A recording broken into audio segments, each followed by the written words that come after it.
Alhamdulillah. Assalamualaikum, Ajengan. Waalaikumsalam. Silakan Kang Asep disapa-sapa dulu teman-teman yang lain. Waduh, ini kalau disapa dalam bahasa Indonesia, bahasa Sunda itu artinya disumpahin, Kang. Sumpahin. Dalam bahasa Sunda disapa itu artinya disumpahin itu, disemain jelek lagi. Aduh. Banyak nih Kang yang bergabung. Kita masih tunggulah mungkin ya 3 menit sampai 5 menit lagi masih banyak Mangga Kang. teman-teman yang mau gabung. Iya, siap lah kalau gitu saya beralih dulu ke tempat lain nih. Ini makasih sekali nih Kang Asep nih teman-teman sahabat semua dimanapun se-Indonesia nih sibuk banget gitu. Jadi apa ya fleksibel adaptasi menyibukkan diri gitu kan. Bukan sibuk Kang, ini mah apa ketimbang istri manyun gitu, membuat istri tetap happy gitu seakan-akan kita punya pekerjaan gitu. Iya. Biasanya Kang Asep ini saya senangnya nih nanti kita cerita. Saya senangnya nyetir karena mantan supir angkot teman-teman. Jadi kemana-mana bawa mobil, ngasih pelatihan kemana-mana ke Surabaya bawa mobil sendiri. Kang Asep nih luar biasa. Dari mana Kang? Dari kereta ke kereta ya Kang ya? Dari jadi kereta ke kereta, dari bis ke bis. Diundang kemana-mana siap gitu ya. Di perjalanan kereta, bis, pesawat. Nanti teman-teman nih yang mau ngundang Kang Asep, silakan. Silakan. Nanti kontaknya minta Mbak Hai ya ke admin ya. Pak Asep. Mbak Hai ini kita silakan dulu. Silakan ada yang mau nyapa Kang Asep, silakan. Kita sambil nunggu ya 2 menit lagi ya. Izin Pak Iwan, saya mau ucapkan silakan. Terima kasih sama Pak Asep. Silakan. Alhamdulillah Pak Asep, tesisnya tentang hipnoterapi lulus. Ya, nilainya sempurna lagi. Ya. Nah, dari di PDF kan dikasih dibagi ke kita dong. Oh iya, insya Allah nanti saya udah kan dibagi ke kita. Iya, akhirnya belum UI menerima UI menerima hipnosis akhirnya ya. Alhamdulillah. Iya. Zoom-nya enggak? Berarti Anda bisa menaklukkan Pak Dekan itu. Ya kalau rezeki masuk. Pak yang uji Bu Protol Uyun. Bu Prof Uyun. Ya, Bu Prof Uyunnya ini nanya-nanya dulu ke saya sebelum menguji kamu. Iya. Saya bilang sama Bu Uyun, kalau Bu Uyun nggak meluluskan anak ini, rugi UII gitu aja. Pokoknya terima kasih. Akhirnya saya dapat abulet untuk tesis tentang hipnoterapi. Baik, sama-sama Mas. Terima kasih. Ya. Aplikasi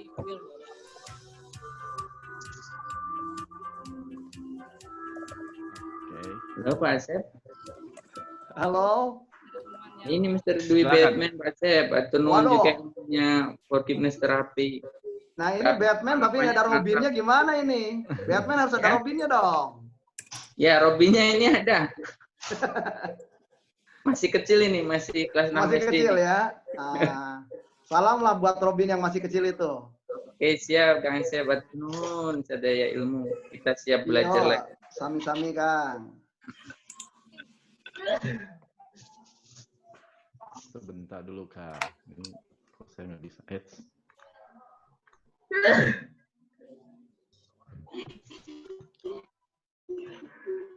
Kang Asep, salam takjim dari Jogja Kang Asep. Waduh. Silakan. Salam takjim itu salamnya udah tinggi banget itu pakai takjim segala. Kangen nih sama Kang Asep nih. Wah, cuman omongan doang tuh. Nimbah ilmunya lagi. Allah. Assalamualaikum Kang Asep. Waalaikumsalam warahmatullahi wabarakatuh. Saya Asep Tisna. Ya, murid, baik. Jadi murid Anda bergabung Akang. dalam paguyuban Asep Sadunya berarti ya. Murid Akang waktu di Inner Child UI. Oh iya baik. Ya. Iya. Terima kasih ilmunya. Sami-sami mangga nuhun. Waalaikumsalam. Assalamualaikum Ajengan. Ya, silakan. Kita 1 menit lagi ya. Apa kabar Pak Asep? Kabar alhamdulillah baik nih. Alhamdulillah senang sekali melihat Pak Asep dari kejauhan. Terus itu maksudnya ketawa tuh apa maksudnya gitu? Lucu gitu kan. Seneng aja, seneng. Ada orang setelah itu mentertawa gitu. Tertawanya maksudnya apa itu? Aduh, bentar Kang Asep ini. Seneng aja, luar biasa Bapak, nggak berubah, luar biasa, seneng banget. Wah, saya justru khawatir kalau nggak berubah. Terima kasih ya, ini sudah mengadakan kegiatan ini, saya jadi bisa melihat Pak Asep langsung. Waduh. Terima kasihnya sama Kang Iwan. Saya mah nggak punya aplikasi Zoom. Ini juga alhamdulillah ini Kang Iwan ini jaringan yang biasa unstable jadi stable nih lumayan ini. Alhamdulillah. Baik, kita mulai ya Kang ya, teman-teman. Ya dimulai aja Kang. Siap ya. Bismillahirrahmanirrahim. Assalamualaikum warahmatullahi wabarakatuh. Kang Asep, hatur nuhun. Terima kasih nih sudah meluangkan waktu 1 jam. Kalau lebih bonus ya Kang Asep ya. Lebih dikit ya teman-teman. Biasanya. Lebih dikit boleh lah. Boleh ya. Nih teman-teman banyak yang minta nih Kang Iwan, Pak Iwan undang dong Kang Asep, siap dengan senang hati gitu. Nanti kita undang di acara ini dan makasih nih teman-teman yang sudah bergabung. Kang Asep, materi hari ini atau tema hari ini adalah Asep Utilas. Asep Inggris Indonesia Asep Utilas. Tapi sebelum ke sana kita cerita dulu nih kan banyak teman-teman yang sudah kenal Kang Asep jauh-jauh lah udah pada deket, saya juga termasuk yang deket. Cerita dulu nih Kang Asep. Yang pertama dari psikolog terus belajar hipnoterapi, ceritanya gimana? Kan nggak semua nih, ada teman-teman yang psikolog juga yang nggak mau belajar hipnoterapi, mengenal pun nggak mau gitu, bahkan takut mengenal kata hipnotis tuh gitu. Cerita dulu lah sedikit Kang Asep gitu, latar belakang nih masa lalu. Baik ya, jadi saya kuliah dulu saya sekolah di Sekolah Pendidikan Guru Kang Iwan. Jadi pada waktu setelah SMP dari SMP Negeri Leles, saya masuk ke Sekolah Pendidikan Guru Negeri 1 Setiabudi Jakarta. Dan di Sekolah Pendidikan Guru saya membaca, ada di perpustakaan ada buku tentang buku kuno sebenarnya, buku Mesmer. Jadul gitu ya Kang ya? Oh jadul, jadi buku jadul. Mesmer. Jadi buku Mesmer dan ada buku hipnotismenya yang ditulis oleh gurunya Freud, Breuer. Jadi buku kuno itu. Nah, saya mengeksplorasi saja buku itu lebih ke tema-tema pembelajaran ke murid gitu ya. Jadi bagaimana pendekatan ke murid. Gitu. Dan saya ya karena kita eksplorasi mau tidak mau kan kita adaptasikan gitu. Beberapa tema-tema yang syarat dengan budaya kita coba dialih budayakan. Nah kemudian mungkin Kang Iwan itu yang lain-lain dimatiin dulu kali Kang Iwan itunya apa namanya? Oh iya sebentar. Diminta dimatikan aja itunya. Oke. Mbak Jadi cuma Hai, kita boleh berdua.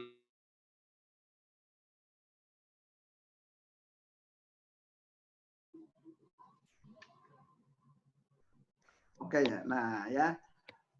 Nah, gitu. Jadi ulah tuh rame teuing lah, Pak Iwan. Enggak, Kang dilanjut. Ya, nah. Di sisi lain saya senang dengan budaya. Di dalam budaya-budaya Sunda, khususnya budaya Sunda ya, itu saya menemukan mantra, Kang Iwan. Jadi mantra jampe dan segala macam. Jadi mantra itu bagaimana adalah orang sebenarnya orang pengen pede ada mantra pede. Orang pengen misalnya menaklukkan perempuan ada mantra penakluk perempuan. Orang pengen bekerja ada mantra bekerja. Orang pengen misalnya menaklukkan bos ada mantra penakluk bos. Itu saya hidup di dalam tradisi seperti itu. Dan saya juga saya punya kakek, menarik nih Pak Iwan, ya, dari pihak ibu saya, kakek saya kiai, dan itu juga syarat itu dengan ilmu hikmat yang ada kaitannya dengan pemilihan kata. Nah, dari kakek dari pihak ayah adalah dukun, Pak Iwan. Ya walaupun kiai juga, tetapi dukun lah, dianggap dukun ya. Bahkan dukunnya Gubernur Jawa Barat pada era itu. Gitu.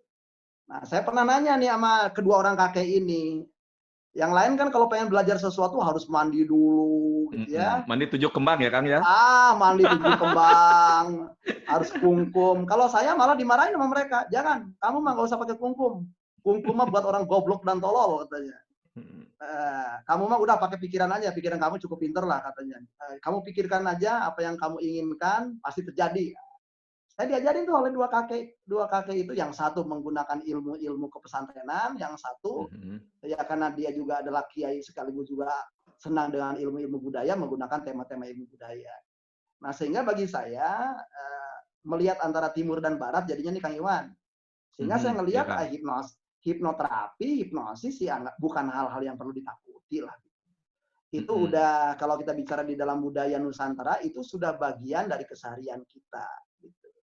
Nah, bahwa ada teman-teman psikolog yang takut, ya kasihan aja. Mereka takut tetapi sesuatu yang mereka belum kenal gitu kan. Nah, makanya saya seringkali kalau misalnya ke kalangan-kalangan psikolog, seringkali menjelaskan hipnosis menggunakan mata kuliah psikologi umum, Kang Iwan. Nah, di dalam mata kuliah psikologi umum itu ada tentang tema kesadaran, consciousness. Nah, itu di dalam seluruh buku tentang consciousness itu ada di dalam buku itu ada tentang hypnotism. Itu yang pertama.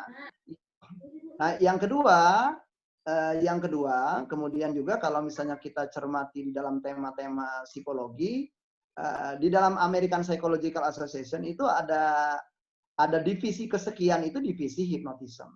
Kemudian menaklukkan teman-teman di psikologi, saya cuma tanya. Saya bilang, ini kita di mana nih Universitas Indonesia? Jurnal tertuanya dari Universitas Indonesia dikeluarkan tahun berapa? Mereka kan akan mengatakan, oh tahun 60.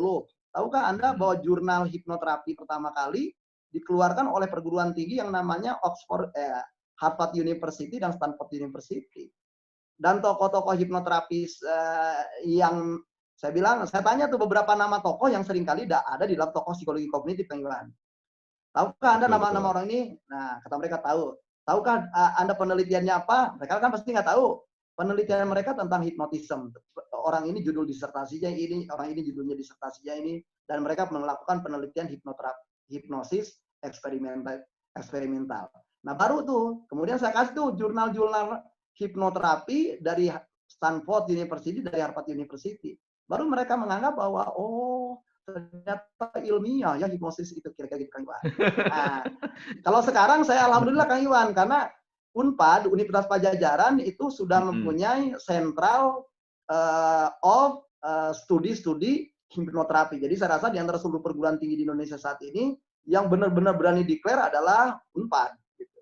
Oke, nah, siap. Nah, di situ di situ ada Kang Jimmy, ada Dr. Gilang, kemudian ada Dr. Aulia gitu ya.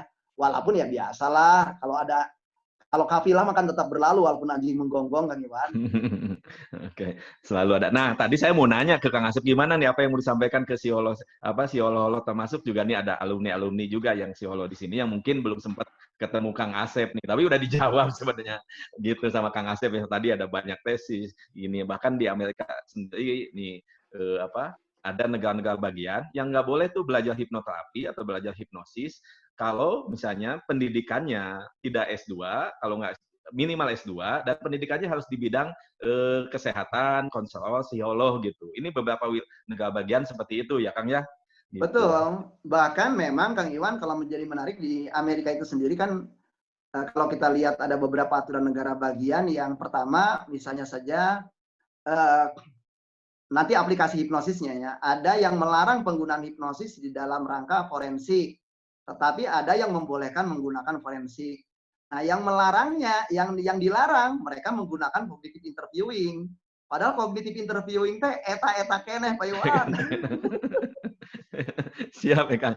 Nah Kang, kita beralih ya Kang. Ini Kang Asep kan terkenal nih. Dan saya tahu bacaannya banyak. Ini buat teman-teman nih yang mau belajar masih banyak yang muda-muda nih. Saya udah senior, Kang Asep udah lebih senior lagi maksudnya. Banyak teman-teman yang muda 20-an, 25 lah ya yang gabung di sini juga yang mungkin nanti lihat di YouTube. Apa nih kiat-kiat Kang?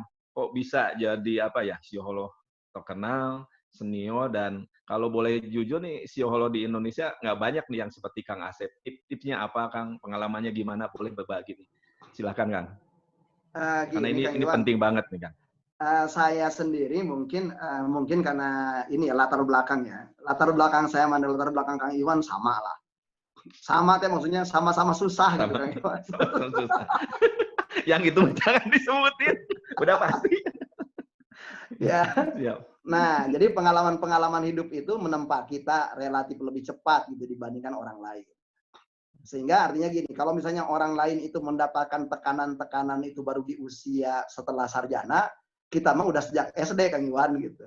Nah, cuman bedanya mungkin kita alih-alih menjadi traumatik dengan pengalaman-pengalaman sulit itu, justru kita belajar menjadi mampu mengolah itu menjadi sumber daya dan kekuatan bagi kita. Nah, sehingga karir saya sebenarnya terlama sih Kang Iwan ya sebagai direktur HR kali ya. Jadi berkaitan dengan bagaimana kita dari mulai merekrut sampai membina orang, sampai kalau misalnya orang yang bersangkutan sudah tidak ada wadah lagi di kita. Dulu saya termasuk orang yang suka menjualin karyawan kita Kang Iwan ke perusahaan-perusahaan orang lain gitu. Misalnya orang kalau ini gitu berarti itu bukan membina, tukang itu mah membinasakan jadinya. Enggak, misalnya gini kan nggak sangat tidak memungkinkan kan perusahaan kadang-kadang juga kan nggak cepat gitu Kang Iwan. Misalnya kalau kita posisi manajer misalnya kan tetap satu gitu sampai kapanpun misalnya. Katakanlah manajer akun ini ada orang yang bagus nih bisa jadi calon manajer akunting. Nah sementara si atasannya kan masih di situ kan nggak mungkin dia dipentalkan. Maka saya seringkali itu ngajarin tuh anak-anak buah itu. Bagi saya kamu berhasil adalah kalau kamu bisa berkarir. Karir itu jangan diartikan di sini, bisa di mana.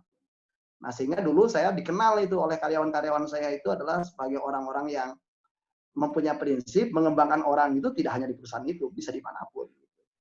Nah, atas dasar itu gitu ya, saya melihat bahwa walaupun saya melakukan pekerjaan di dalam dunia psikologi industri, tetapi saya ngelihat gini Kang Iwan, banyak manajer-manajer macet, banyak direktur ngaco, gitu ya. Banyak supervisor amburadul pekerjaannya disebabkan oleh tema-tema pribadi lah. Nah, saya kan berarti harus mempengaruhi ini nih orang-orang supaya produktif. Nah, saya kan belajar ragam pendekatan ya. Dan saya lihat pendekatan hipnoterapi ya tercepat lah. Artinya dari segi waktu terefisien, dari segi pendekatannya juga bisa relatif lebih mudah. Asalkan syaratnya tadi Kang Iwan kitanya banyak gaul gitu. Nah, kalau kita banyak gaul karena sejak kanak-kanak gaul dengan beragam macam orang, dari dunia hitam sampai dunia putih, dari dunia golok sampai dunia tasbih gitu ya, maka kita jadi tahu, oh orang-orang seperti ini harus dilakukan pendekatan seperti apa, sehingga kita punya pilihan kata, pilihan ekspresi, pilihan cara bicara, ya, pilihan cara kemudian mengutarakan yang relatif tepat dengan orang yang bersangkutan.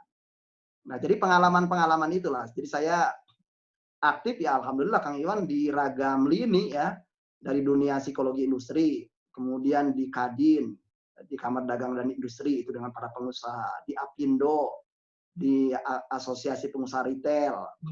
Nah, kemudian juga di kelompok-kelompok, kadang-kadang saya seringkali juga diajak di kelompok-kelompok putih Kang Iwan, misalnya Majelis Ulama, kemudian iya kan.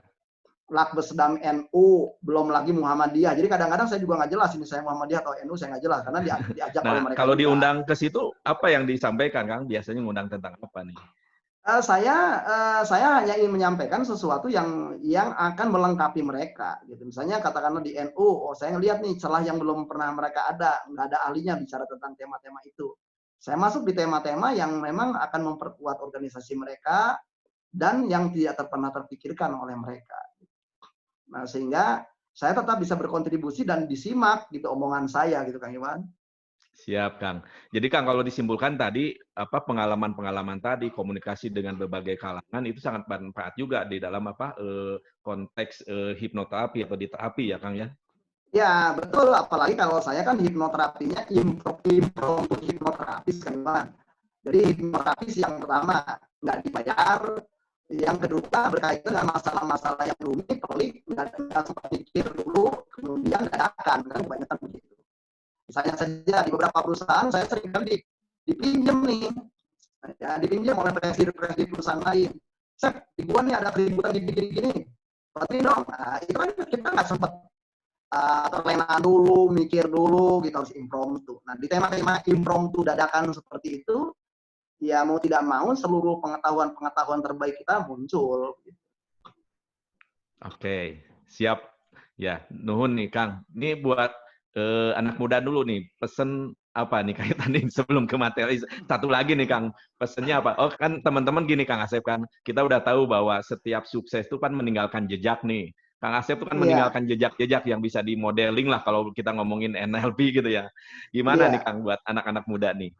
Ya kalau saya sih ngamatin begini, gaulah dengan ragam apa ya? Gaulah dengan ragam tema, bergaulah dengan ragam orang, bergaulah dengan ragam kultur, ya bergaulah dengan orang dengan ragam keyakinan, bergaulah dengan ragam budaya ya. Nah, sehingga dengan demikian kita bisa ngelihat bagaimana keunikan itu dipandang oleh mereka dirinya masing-masing. Setelah itu kemudian kita menjadi tahu persis, oh bagi orang Sunda yang dikatakan baik akan berbeda dengan orang Jawa mengatakan baik. Dengan orang Batak mengatakan baik. Oh bagi seorang Muslim maka sesuatu yang dikatakan indah bisa jadi agak beda penggambarannya dengan seorang Katolik, dengan seorang Protestan, dengan seorang Hindu, seorang Buddha. Oh ternyata misalnya saja di bersendawa di daerah tertentu justru adalah bentuk penghormatan, sementara di tempat lain adalah justru bentuk penghinaan. Nah tema-tema itu hanya akan kita pahami kalau kita belajar untuk beragam, Kang Iwan. Jadi bukan seragam. Jadi yang dibutuhkan di bangsa kita yang multi etnik dengan kredonya Bhinneka Tunggal Ika justru adalah belajar keragaman itu. Oke, Nah, siap itu Kang. yang pertama ya ke anak muda. Yang kedua, mau terus bereksplorasi, mungkin Kang Iwan, mau terus bereksplorasi. Nah, kadangkala eksplorasinya ini yang malas. Jadi belajar bereksplorasi, kemudian jangan percaya omongan orang sebelum Anda membuktikannya sendiri atau sebelum Anda membantahnya dari pengalaman-pengalaman Anda. Nah, jadi semua teori-teori yang Anda pelajari dari buku anggap aja omong kosong sebelum Anda merasakannya sendiri, membuktikannya sendiri. Dan barangkali nasihat dari beberapa psikoterapis di Amerika itu lebih saya ambil Kang Iwan dibandingkan nasihat-nasihat dari dosen-dosen saya ketika di psikologi. Nah, kenapa itu Kang tuh? Gimana alasannya? Karena gini, kalau nasihat-nasihat dari dosen-dosen saya di sini begini, kamu itu bukan ahli, jangan coba-coba. Kamu bukan ahli, jangan coba-coba. Ya gitu. Nah, sehingga nakut-nakutin. Nah, tapi kalau misalnya guru-guru saya di Amerika itu ngomongnya begini. Sep, orang yang datang ke kamu itu pastinya adalah sudah digerakkan oleh Tuhan. Dan itu jarang. Jadi artinya nggak usah takut kamu akan salah. Kalau salah mah udah pasti. Nah, cuman mumpung klien percaya sama kamu juga ada di situ. Bolehkan diri kamu adalah mengeksplorasi seluruh keterampilan terbaik yang kamu miliki untuk membantu klien kamu. Kan beda Kang Iwan nasihatnya. Kalau yang satu mah kamu bukan ahli, udah jangan ngapa-ngapain. Akhirnya sampai kapan atau ya kan? Iya. Akhirnya kan, jadi kalau boleh jujur di Indonesia nih Kang, psikolog klinis tuh sedikit dibandingkan psikolog di di pengembangan diri ya, yang di perusahaan. Nah, itu ada alasan lain. Nah, karena tadi yang pertama tidak sedikit banyak psikolog klinis traumatik Kang Iwan. Psikolognya tahu mah gimana nih? Lah, saya bisa mengatakan begitu karena saya banyak kebantu adik-adik kita yang jadi psikolog klinis itu yang mengalami trauma justru sama profesornya, sama dosennya. Termasuk juga mendapatkan labeling negatif bahwa kamu nggak layak jadi psikolog, kamu nggak becus jadi psikolog, kata-kata kejam lah. Nah, jadi bayangkan mau gimana orang mempunyai rasa pede kalau misalnya saja guru besarnya, profesornya ngomong seperti itu. Nah, cukup banyak Kang Iwan. Gitu. Dan ini saya juga jadi kayak punten dipotong. Untung saya gila Kang, kenapa? Karena pertama kali 2010 ketemu hipno, belajar hipno, calon doktor gitu ya, S3 dan disebut gila sambil begini dan saya cuman menyebutkan alhamdulillah profesor tahu saya gila, tapi saya perlu sampaikan bahwa Pop, saya gilanya udah 2 tahun yang lalu Pop. Jadi saya kekeh aja kalau terus aja belajar hipno. Kalau nggak akan ada di sini sama Kang Asep, nggak ketemu Kang Asep kalau saya langsung dibilang gila tapi langsung berhenti trauma ya kan ya. Iya. Silakan Kang, ini aja Kang, bandelnya saya gitu ya. Iya, nah itu. Lanjut Kang. Nah, itu yang sering kali terjadi. Jadi saya mengamati, oh pantas. Yang kedua, seakan-akan juga menjadi kalimat yang berulang-ulang itu sering kali muncul diomongkan di Fakultas Psikologi. Jadi psikolog klinis itu nggak ada duitnya, psikolog klinis nggak ada duitnya. Oh iya. Nah, saya ngelihat kenapa? Ya yang ngomongnya yang memang nggak berduit gitu. Dan saya coba buktikan. Saya bilang saya jadi psikolog klinis bisa kaya, lebih kaya dari psikolog industri. Wah itu saya ngomong gitu mereka pada marah kan. Gimana lu buktinya? Ya udah gini deh, kita buka-buka rekening aja lah gitu. Lu orang Tio, gua sekarang nih menjalankan tema-tema psikologi klinis nih. Dari sejak 2009 saya bilang saya menjalankan menjalankan profesi saya lebih banyak ke psikologi klinis. Kita sekarang buka-bukaan aja rekening. Berapa rekening koran kamu, berapa rekening koranku. Nggak ada yang berani, Kang Iwan, ditanya begitu. Siap. Oke, Kang, saya simpulkan dulu, Kang. Ini penting buat teman-teman. Jadi banyak yang belajar. Dan ini, Kang, masalah lagi kenapa saya akan simpulkan ini. Banyak yang sudah belajar hipno, belajar NLP, coaching, tapi belum mau praktek nih, Kang. Ilmunya udah numpuk banget. Tadi Kang Asep sampaikan bahwa Tuhan bisa jadi, Allah bisa jadi sudah menggerakkan pasien tersebut, klien tersebut, orang tersebut untuk ketemu teman-teman nih. Dan teman-teman sudah dapat ilmunya. Ya, eksplorlah tadi lah. Nah, nolak melulu ya. Nolak rezeki berulang-ulang datang nolak dulu. Dibukalah. Kalau bahasa saya udah hajar dulu aja. Sambil mencoba gitu. Sambil mencoba saya nggak gimana, Kang? Ya, betul, Kang Iwan. Yang diperlukan itu adalah justru kebolehan kita menerima bahwa kita jadi murid dari si klien. Jadi saya ingin menyampaikan kalau di dalam melatih teman-teman, saya bilang guru Anda sebenarnya bukan Asep Herlugani, guru Anda sebenarnya adalah klien Anda. Klien Anda itulah guru yang sebenarnya, karena klien itulah yang tahu tujuan dia datang kepada Anda. Klien juga tahu bahwa cara Anda efektif atau tidak. Jadi saya sekalipun melatih Anda, tetapi bukan the real guru adalah klien Anda. Jadi kalau misalnya Kang Iwan, kalau ada orang-orang yang sampai sekarang ketakutan menghadapi klien, waduh, kasihan banget itu orang. Guru aja ditinggalin gitu kan. Padahal guru yang paling mahal tuh kliennya itu, Kang Iwan. Betul, Kang. Dan teman-teman, ini asik nih, karena kita mulai masuk ke materi. Di dalam konvensional hipnoterapi, ahlinya adalah kita, hipnoterapis. Tapi dalam Ericksonian hipnoterapi, yang ahlinya siapa, Kang? Klien, teman-teman. Gitu. Yang belum belajar nih harus belajar nih. Ada Kang Asep. Kita bikin kelas lagi aja, Kang Iwan lah. Kita kalau bikin kelas berdua lah. Siap. Siap, Kang. Nih, sebelum masuk nih, kita memori dikit, Kang. 5 tahun, pinginnya 5 tahun nih. Saya 5 tahun harus berangkat lagi dengan Kang Asep ke Malaysia, pakai mobil keliling lagi nih.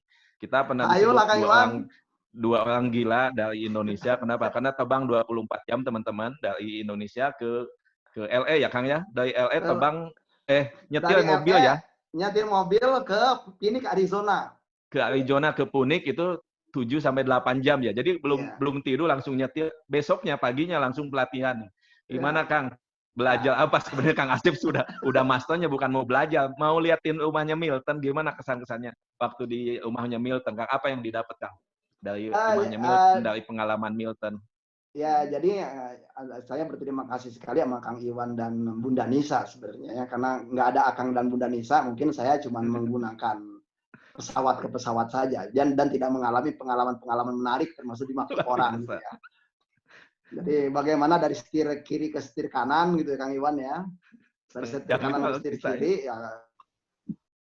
Kalau dilihat dari ukurannya itu rumahnya itu mungkin kurang lebih kalau dia di rumahnya itu di sisi jalan raya, kira-kira rumahnya itu rumah-rumah di sana tuh di dalam kompleks itu tuh ukurannya sekitar 20 meter kali 20 meter lah, jadi 400 meter persegi. Jadi ada halaman, jadi mungkin sekitar 10 meternya udah diambil sama halaman, kemudian rumahnya sendiri kecil itu. Rumahnya itu kalau dilihat cuma 8 kali 10 ya. 8 kali 10, kemudian di belakangnya itu ada sebuah disengaja dibuat taman gitu. Kemudian ada sebuah ruang yang ukurannya kurang lebih sekitar 3 kali 5 ya. 3 kali 5 jadi ada 2 ruang ukuran 3 kali 5. Nah, itu biasanya dipakai untuk menerima klien. Di situ masih ada kartu nama. Jadi kartu namanya Milton itu memperkenalkan diri di kartu namanya adalah family therapist gitu ya. Jadi bukan hipnoterapis tapi terapi keluarga. Itu yang menjadi bagi saya cukup menarik. Jadi betapa humble-nya Milton. Kemudian di kamar Milton itu kalau kita masuk ke kamarnya Milton dan ke kamar mandinya Milton itu ada di kamarnya ada tali kapal. Jadi ada tali kapal itu jadi kalau misalnya naik kapal laut itu selalu ada tali-tali besar begitu. Tali kapal itu diikat dari di tembok gitu ya dekat pintu dan tali kapal itu adalah sampai ke kamar tempat tidurnya. Apa gunanya tali kapal itu adalah supaya Milton tidak menyusahkan orang lain sehingga dia bisa bangun karena dia lumpuh ya, lumpuh. Dia ada polio gitu ya. Nah, supaya dia bisa bangun adalah tanpa menyusahkan orang lain. Jadi luar biasa itu. Kemudian dia pindah ke ke kursi roda, dari kursi roda kemudian ke kamar kecil, dan di kamar kecil juga ada tambang kapal itu. Jadi betapa unik nih pribadi Milton. Dan yang menarik kita menemukan banyak warna ungu. Nah, saya curiga nih warna ungu kan warna psikologi nih. Nah, tetapi saya lebih curiga jangan-jangan Milton adalah orang yang buta warna. Ternyata betul. Milton adalah orang buta warna, dan orang buta warna itu memang cenderung menyukai warna-warna ungu karena memang warna ungu itu agak sulit ya. Antara membedakan warna biru dan merah itu kan agak sangat sulit.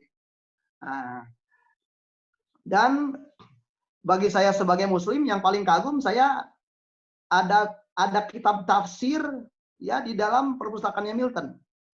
Ada kitab tafsir di perpustakaan Milton, dan ada buku-buku tasawuf ya, buku-buku sufisme di perpustakaannya Milton ya. Bagi saya ya sama saya pulang kandang gitu ya. Dan kemudian juga di dalam beberapa ayat-ayat Al-Quran itu ada yang ditandai oleh Milton yang ada kaitannya dengan tema-tema qaulan. Qaulan. Jadi di dalam Al-Quran itu ada kata qaulan karima, qaulan syadida, qaulan layyina, qaulan mutaqabbala ya. Jadi kata-kata qaulan itu kan artinya kata-kata.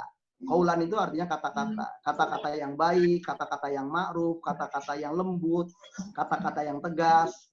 Nah, menjadi menarik, ada kata-kata itu yang diberi tanda gitu ya di dalam Al-Quran, tentunya saja diterjemahkan ke dalam bahasa Indonesia. Dan ada kitab-kitab Rumi, ada buku-buku Rumi di dalam. Mohonnya dimatikan ya itu teman-teman, yang enggak ini tolong dimatikan ya. Nah, tolong di mute, nah supaya tidak mengganggu ya. Jadi kalau Anda tidak bicara di mute saja. Nah, bagi saya menjadi menarik ketika Rumi pun di dalam kitab Rumi itu kan ada buku Rumi ya, Jalaluddin Rumi, dan di Jalaluddin Rumi itu kalau kita cermati itu kan kitab-kitab Rumi itu berisi adalah kisah-kisah, puisi, kisah-kisah, puisi, kisah-kisah, puisi. Nah, jadi saya cukup mengerti kenapa misalnya Milton memang adalah kaya dengan metafora ya. Termasuk juga di rumahnya itu banyak metafora-metafora yang dia pakai. Termasuk juga misalnya saja bagaimana misalnya tenun, ya. Jadi ada tenunan ya yang mungkin merupakan metafora. Saya ambil juga nih tenunan ini. Siap, bersabar ya teman ya. Ini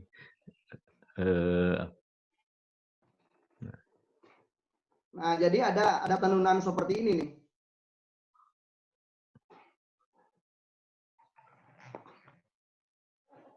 Jadi ada tenunan seperti ini, ya. Nah, tenunan ini ada dari suku Indian, gitu ya, dan ada di rumah-rumah Milton. Dan Milton menggunakan tenunan ini, ya tenunan seperti ini itu adalah sebagai metaforik. Jadi ya sebagai metaforik bahwa perubahan itu ya perlu keseriusan gitu ya, perlu kesabaran, perlu perjuangan. Kemudian juga Milton ya dengan keterbatasan tenaganya karena polio, dia suka bahasa Sunda nama ngorek-ngorek gitu ya, ngorek-ngorek menggunakan pisau gitu, ada kayu dikit kemudian dibuat gitu menjadi benda-benda tertentu gitu ya. Nah, jadi unik sekali memang pribadi Milton ini ya. Jadi dengan keterbatasannya dia hobinya juga kan aneh gitu. Misalnya membaca kamus. Nah, dari membaca kamus itu dia kemudian ngelihat bahwa kata ini nantinya akan berkaitan dengan kata apa. Kata ini akan berkaitan dengan kata apa.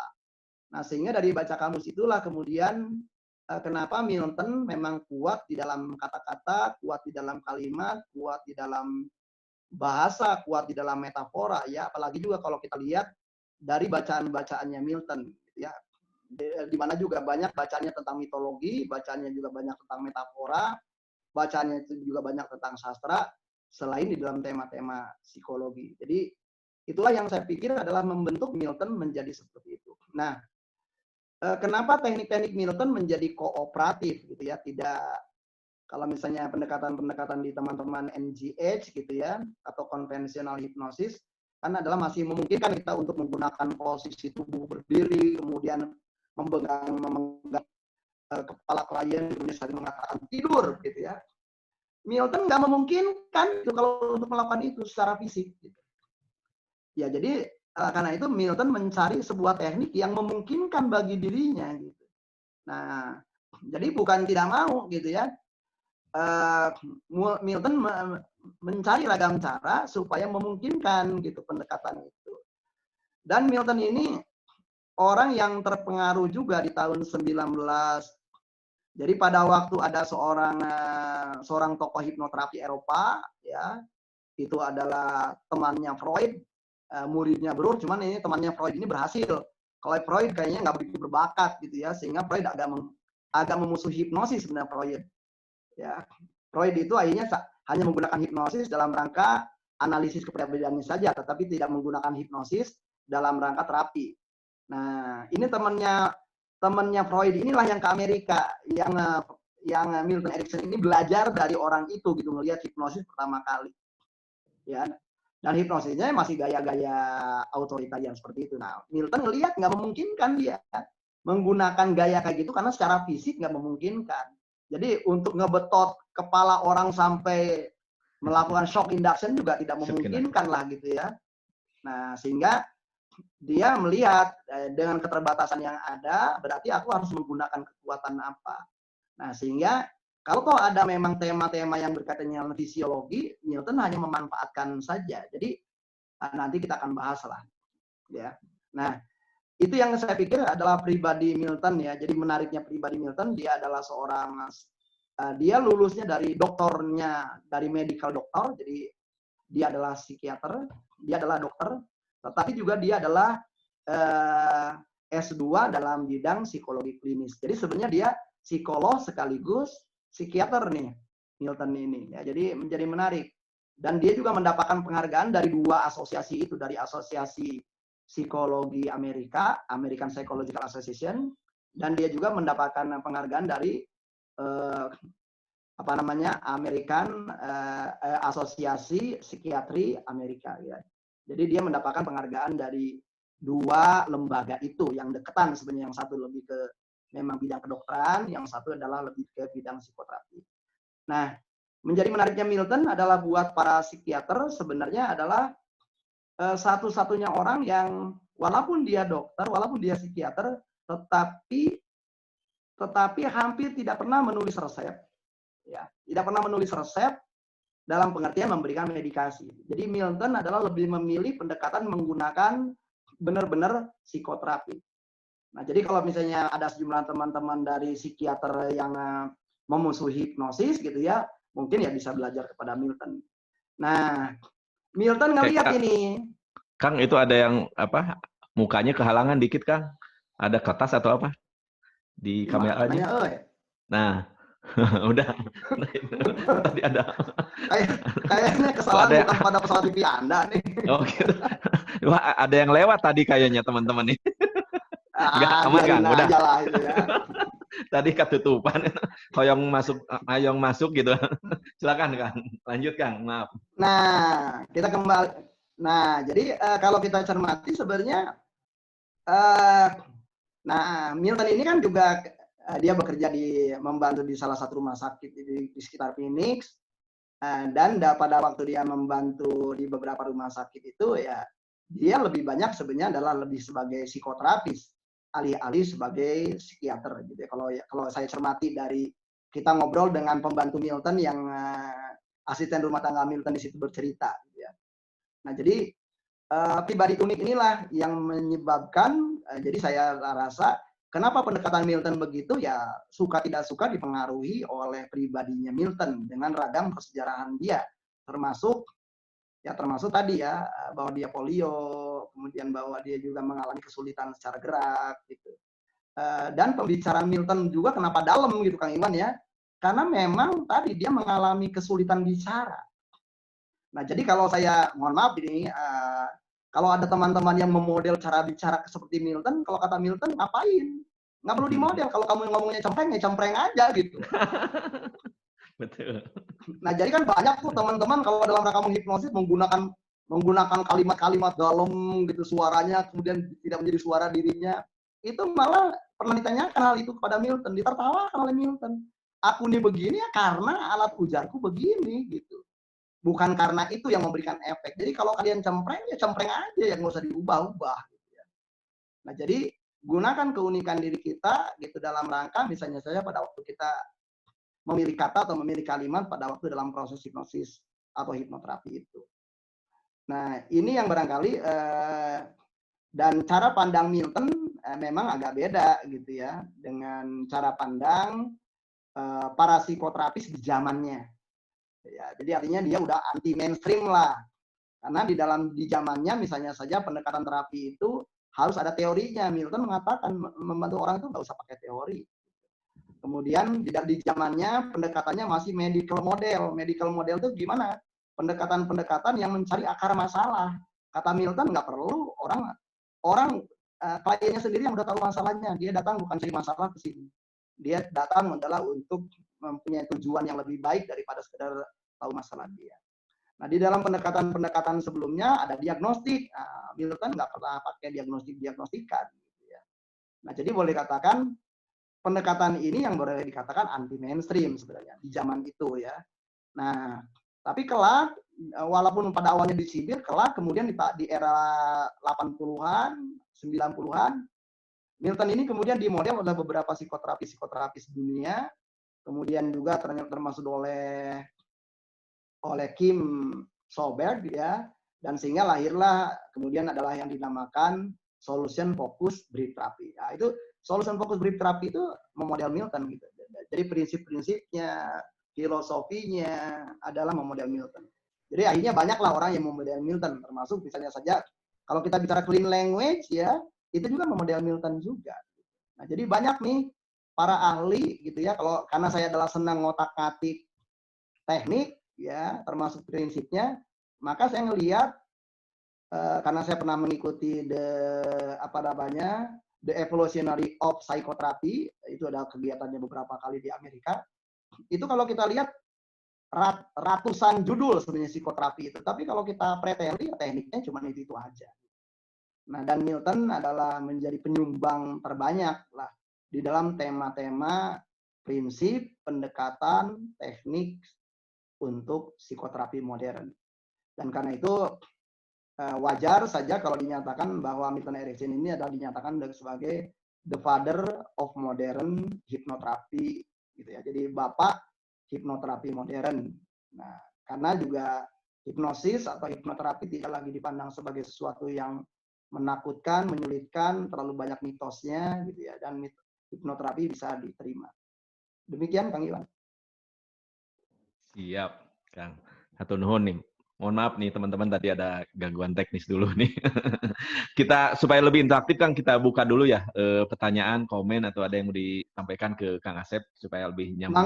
Mangga. Silakan dari teman-teman. Boleh di chat aja ya, di chat nanti saya bacakan. Silakan ada yang mau disampaikan atau ada yang ditanyakan. Enggak. Nah, Kang, tadi saya agak telat nyambungnya nih. Jadi balik lagi nih ke tema kita accept, utilize nih apa nih maksudnya Kang? Tadi udah dijelaskan belum nih Kang? Accept, utilize tuh. Sambil nunggu teman-teman yang nanya dijelasin dulu nih.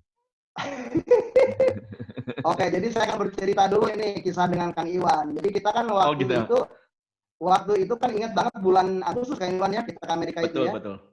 Agustus. Kita kan ngurus visa segala macamnya sekitar bulan Mei Kang Iwan ya. Betul. Mei. Nah, jadi pada waktu bulan Mei itu kita ngurus visa. Jadi kalau Kang Iwan kan udah punya ya waktu itu ya. Betul. Nah, pada waktu itu kan berarti saya, istri saya dan Bunda Nisa ya. Nah, itu kita lihat itu kan pada waktu di antrian di Kedutaan Besar Amerika itu kan di depan rombongan kita itu Kang Iwan semuanya ditolak. Wah, ya, betul, kan. Jadi kalimat yang saya dengar tuh gini, you are not accepted to go to America. Waduh, itu kayaknya kalimat sakti banget. Kemudian sejumlah orang keluar dari ruangan itu dengan wajah sendu gitu ya. Sendu, sedih ya Kang. Sedih gitu juga. Kan, udah 2,5 juta melayang gitu ya. Nah, saya pada waktu itu ngelihat, oh rupanya nih si para orang-orang ini kan ada wawancara sejenak, kemudian mengambil keputusan singkat gitu, berangkat dari data-data yang ada gitu kan. Nah, saya sih percaya aja lah, saya nggak punya data-data jelek, lowong kami belum gitu ya kan. Dan data-data kita ke beberapa daerah yang teman-temannya Amerika kan udah banyak lah, gitu, seperti ke Australia gitu kan. Oke-oke aja gitu catatan kita. Jadi pada waktu wawancara itu saya ingat banget, what is your name? Wawancaranya adalah orang Filipina lah, tapi pakai bahasa Inggris. What's your name? My name Asep. What? Asep. Your name Asep? Yes. My name Asep. My name Asep Hairul Ghani. Oh, you Asep? Yes. Jadi itu harus ayo aja terus Asep gitu ya. Nah, lama-kelamaan dia, oke, Asep, why you want to go to America? I want to learn about hypnotism in Phoenix, Arizona. Oh, oke. You are accepted to go to America, Asep, kan gitu ya. Nah, jadi itu salah satu prinsip adalah Asep utilize Iwan. Oke. Jadi itu praktis betul dipakai lah, karena ada kata accept.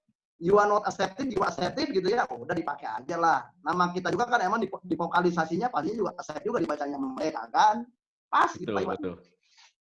Jadi nih teman-teman yang sebaik artinya apa sebenarnya Kang Asep lagi menanamkan bahwa kata accept masuk ke pikirannya si pewawancara tadi gitu. Accept-nya yang dimasukkan dan tanpa disadari oleh si pewawancara tadi ya Kang gitu ya Kang. Betul. Nah, karena gini Kang Iwan, kenapa saya bisa yakin begitu? Kan itu orang diterima ke Amerika tuh macam-macam waktunya Pak Kang Iwan. Ada yang cuma 1 bulan, ada yang 3 bulan, ada yang 6 bulan. Saya kan dikasihnya 5 tahun Kang Iwan tuh. Betul. Iya kan. Nah, jadi alhamdulillah rombongan kita 5 tahunan tuh. Dan kayaknya kita harus pergi ke Amerika lagi, kayaknya udah habis nih. Nah, harus diperpanjang lagi. Oh iya, benar ya. 5 tahun Kang sampai Agustus ini nggak perlu wawancara kalau mau diperpanjang Kang nanti Kang. Baik, nih siap Kang Sep, sebelum kita masuk nih ada Pak Sep dulu pernah juga belajar mantra. Apakah mantra masih dibutuhkan dalam kita melaksanakan terapi? Mohon penjelasannya dari Pak Nyoman nih. Gini Kang Iwan, justru kalau menurut saya mantra itu wajib dimiliki oleh kita. Bahkan keterampilan membuat mantra di zaman modern itu wajib. Karena menurut saya apa kehebatan mantra dibandingkan kata-kata sugesti para hipnoterapis? Kata-kata sugesti para hipnoterapis itu kering, Pak Iwan. Ya, kering. Artinya, padahal ini kan yang subliminal itu dipengaruhi oleh nada. Subliminal itu dipengaruhi oleh para language. Ya. Tapi yang apa itu nada, irama, ritme, kemudian keindahan kata, permainan bunyi. Nah, mantra mempertimbangkan aspek-aspek itu dan metafora-metaforanya Pak Iwan. Nah berarti para hipnoterapis wajib belajar mantra itu. Agak lucu lah kalau hipnoterapis nggak bisa bikin mantra itu. Nah apa gunanya bagi hipnoterapis kalau bisa belajar mantra? Bisa ke kiri ke kanan Pak Iwan. Ke orang modern bisa, ke orang yang seneng dengan cara jadul bisa. Yang cara jadul bahkan waduh bayarannya lebih besar Pak Iwan, bisa bayar pakai sapi. Betul. Apalagi di Bali ya Pak Nyoman. Ini Pak Nyoman yang nanya di Bali. Apalagi di Bali gitu ya. Baik, Kang Asep, ini mic-nya kayaknya terlalu dekat Kang, jadi agak gesek-gesek. Oke, ya baik. Agak dijauhin. Siap. Oke. Baik, sambil nunggu pertanyaan lagi. Nah, kita ke tema kan, jadi balik lagi lanjutin ya. Accept utilize itu gimana? Ini kan kalau ini apa? Silakan Kang. Nah, jadi kalau misalnya saja gini, bagi rekan-rekan yang muslim ada sebuah kalimat kata Nabi begini. Berbicara kamu dengan sebuah kaum atau suatu kelompok kaum menggunakan bahasa kaum itu. Nah, sebenarnya prinsip accept utilize sudah ada di situ. Artinya adalah berbicara, jadi di kandang di kandang kambing mengembik, di kandang singa mengaum. Itu adalah prinsip peribahasa yang sesuai dengan accept utilize. Atau misalnya saja dalam bahasa Sunda, ciri sabumi sarasa desa. Atau dalam bahasa Minang, di sina bumi dipijak, di sina langit dijunjung. Nah, itu juga adalah ciri sabumi cara sadesa atau tadi accept utilize. Jadi artinya jangan pernah melawan orang lain. Gitu. Jadi kalau katakanlah kalau saya ketemu dengan preman, udah berarti saya gunakan kepremanannya gitu dalam rangka mempengaruhi dia. Kalau setelah saya ketemu dengan kiai, ya jangan sangkal kekiaiannya. Saya gunakan kekiaiannya untuk mempengaruhi dia. Kalau saya ketemu dengan manajer akunting dengan istilah-istilah akunting, maka saya perlu menggunakan gaya manajer akunting dengan sistem akunting dengan cerita tentang akunting dalam rangka mempengaruhi dia.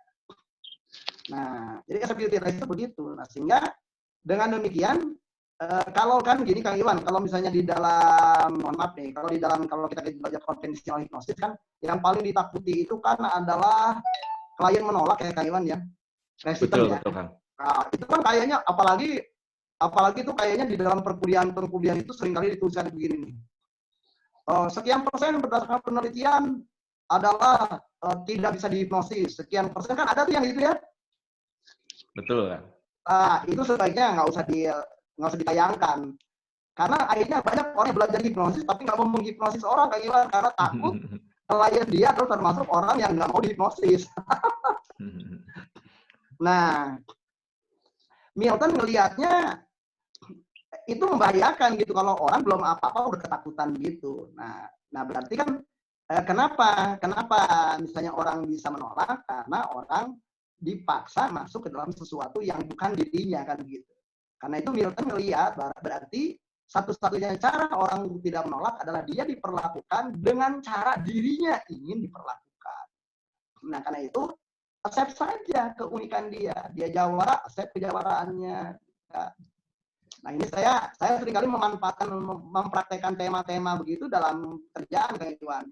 Suatu kali dulu saya kerja di Cilegon, hari pertama saya kerja sebagai direktur HR, saya udah dikasih tahu nih sama sejumlah orang bahwa jawara-jawara sekitar Cilegon itu seringkali mengganggu perusahaan ini, dan seringkali datang ngobrak-ngabrik.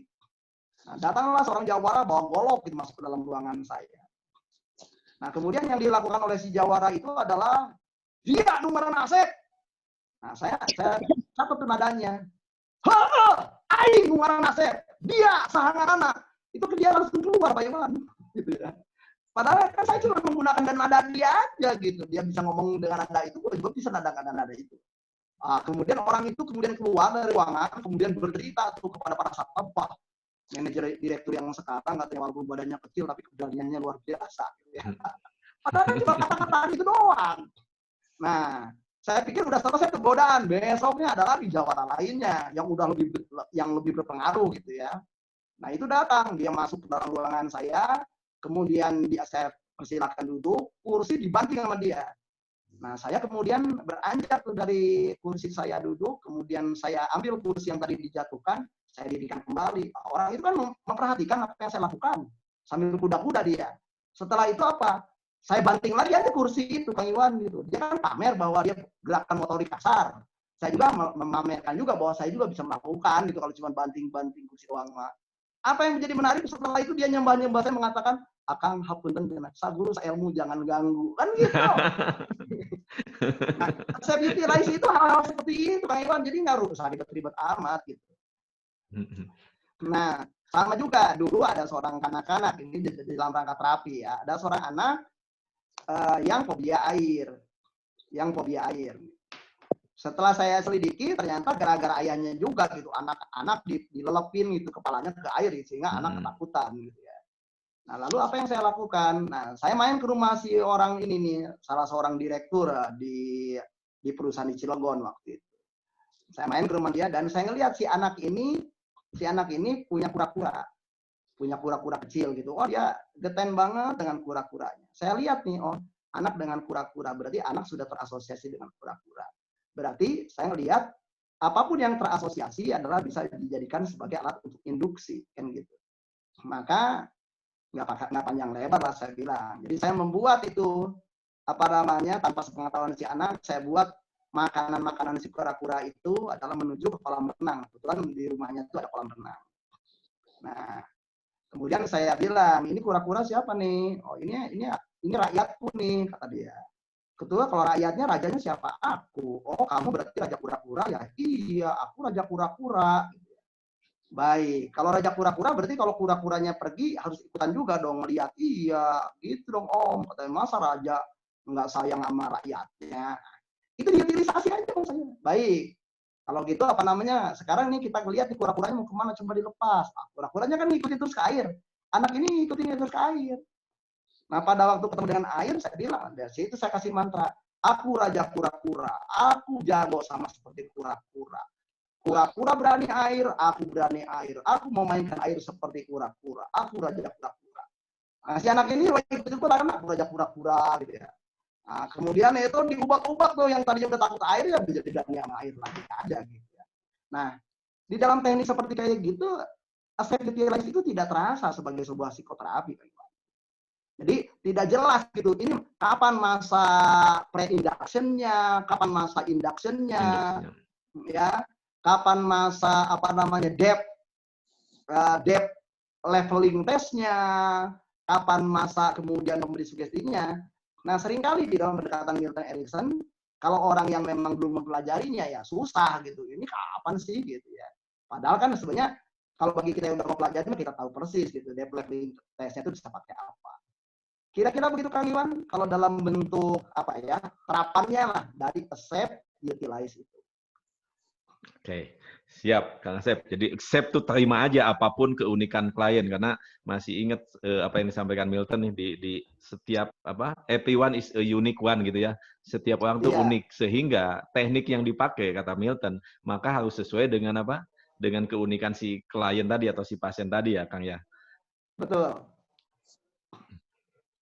Siap. Nih, ada teman-teman yang mau bertanya, silakan. Atau menyampaikan apa pendapatnya. Silakan. Budian tadi ada yang mau ditanyakan, Bu? Tadi Budian tanya, Kang. Saya perlu kepotong ya. Saya ulang. Atau Budian aja, silakan. Tadi apa yang, apakah Ericksonian sama dengan apa client center ya, Bu? Silakan, Bu. Budian. Dari Bontang. Alumni Kang Asep.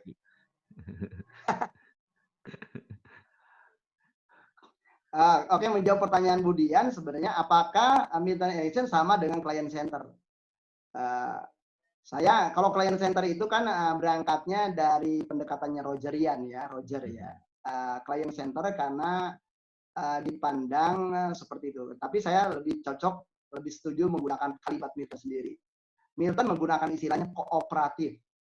Jadi kalau yang dinamakan kooperatif berarti tidak melulu bersenter kepada klien. Jadi hasil yang namanya terapi itu adalah hasil kerja bersama. Karena itu ada kooperatif di situ. Ya, jadi hasil kerja bersama, klien mempunyai keunikan, klien mempunyai tujuan, kemudian terapis mempunyai pendekatan, terapis mempunyai ragam wawasan, ragam pengetahuan untuk memanfaatkan keunikan klien untuk mencapai tujuannya. Dan dalam rangka itu terapis perlu membimbing klien supaya mau melakukan kooperasi, jadi melakukan operasi bersama. Jadi tidak hanya sekedar berfokus pada klien, tetapi juga bahwa terapis itu atau perubahan itu adalah hasil kerja bersama. Kira-kira begitu Kang Iwan. Siap, Bu Dian. Mudah-mudahan menjawab ya, Bu Dian. Kalau ada yang masih ini, oke. Pak Iwan. Boleh, silakan. Ya, tadi silakan. Terpotong tadi. Oh iya, oh benar Pak. Tanya Pak Iwan. Ya. Iya ya Pak Wiji ya, silakan Pak Wiji. Ya. Kang Asepnya udah ada, silakan. Ya, Pak Asep ini saya kebetulan muridnya Pak Iwan ini. Saya punya anak, saya tahu dia ada apa ya, misalnya kurang mau bergaul. Bagaimana mengajak dia untuk mau diterapi? Dia tuh nggak pernah saya tanya, nggak mau dia diterapi. Jadi saya bingung juga gimana caranya. Nuhun, Pak Asep. Baik Pak Wiji, yang pertama semua orang kalau mendengarkan kata terapi Pak Wiji dipandang bahwa dirinya bermasalah. Dan orang nggak ada yang mau dianggap dirinya bermasalah. Ya, betul. Itu dulu Pak Wiji yang harus kita ketahui. Nah karena itu seringkali saya, misalnya begini Pak Wiji, jadi ada saya lulus tahun 93, jadi sekarang berarti 2020 ya. Berarti 27 tahun saya sebagai psikolog, klien saya itu ada tiga kelompok Pak Wiji.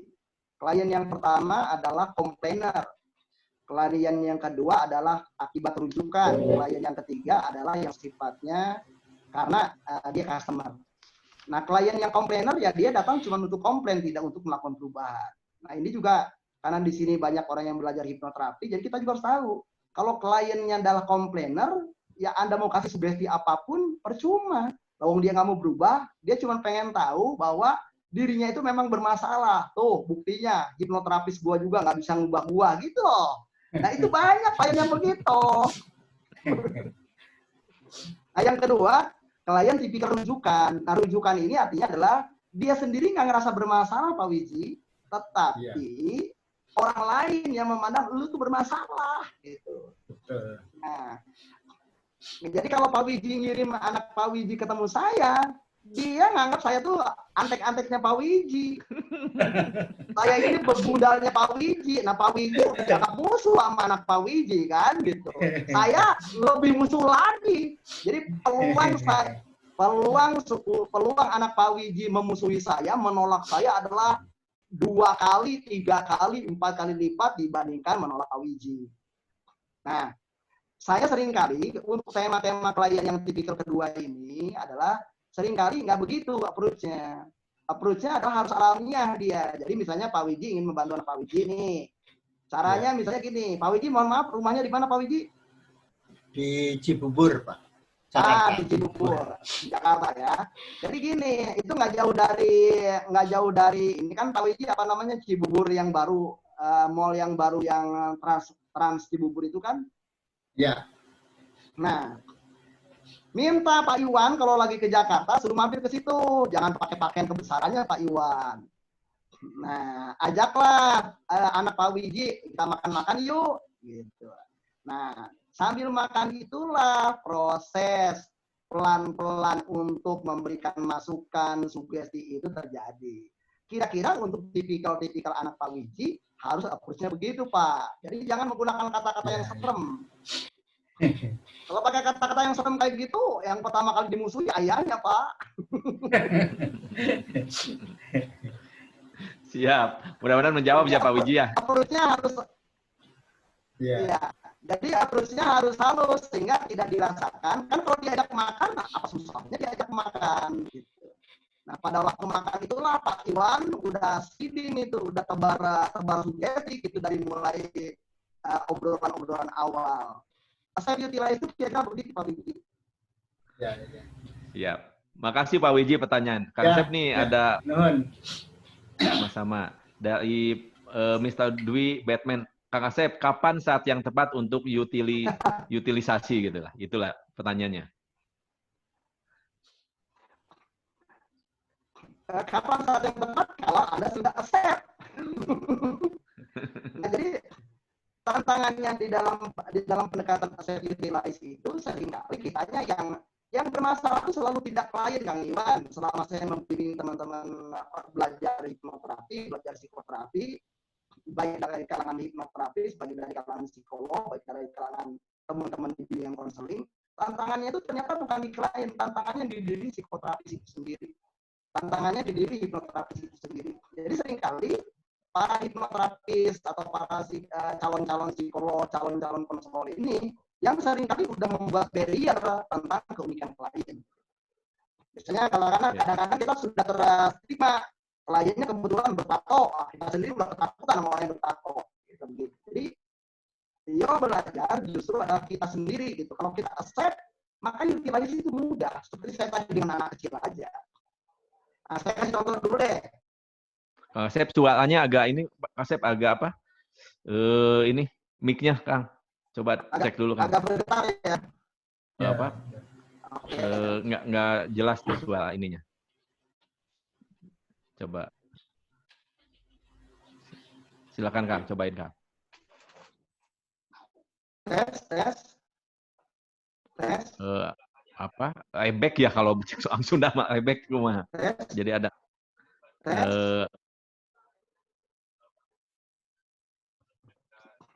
Halo? Ya Kang, silakan di.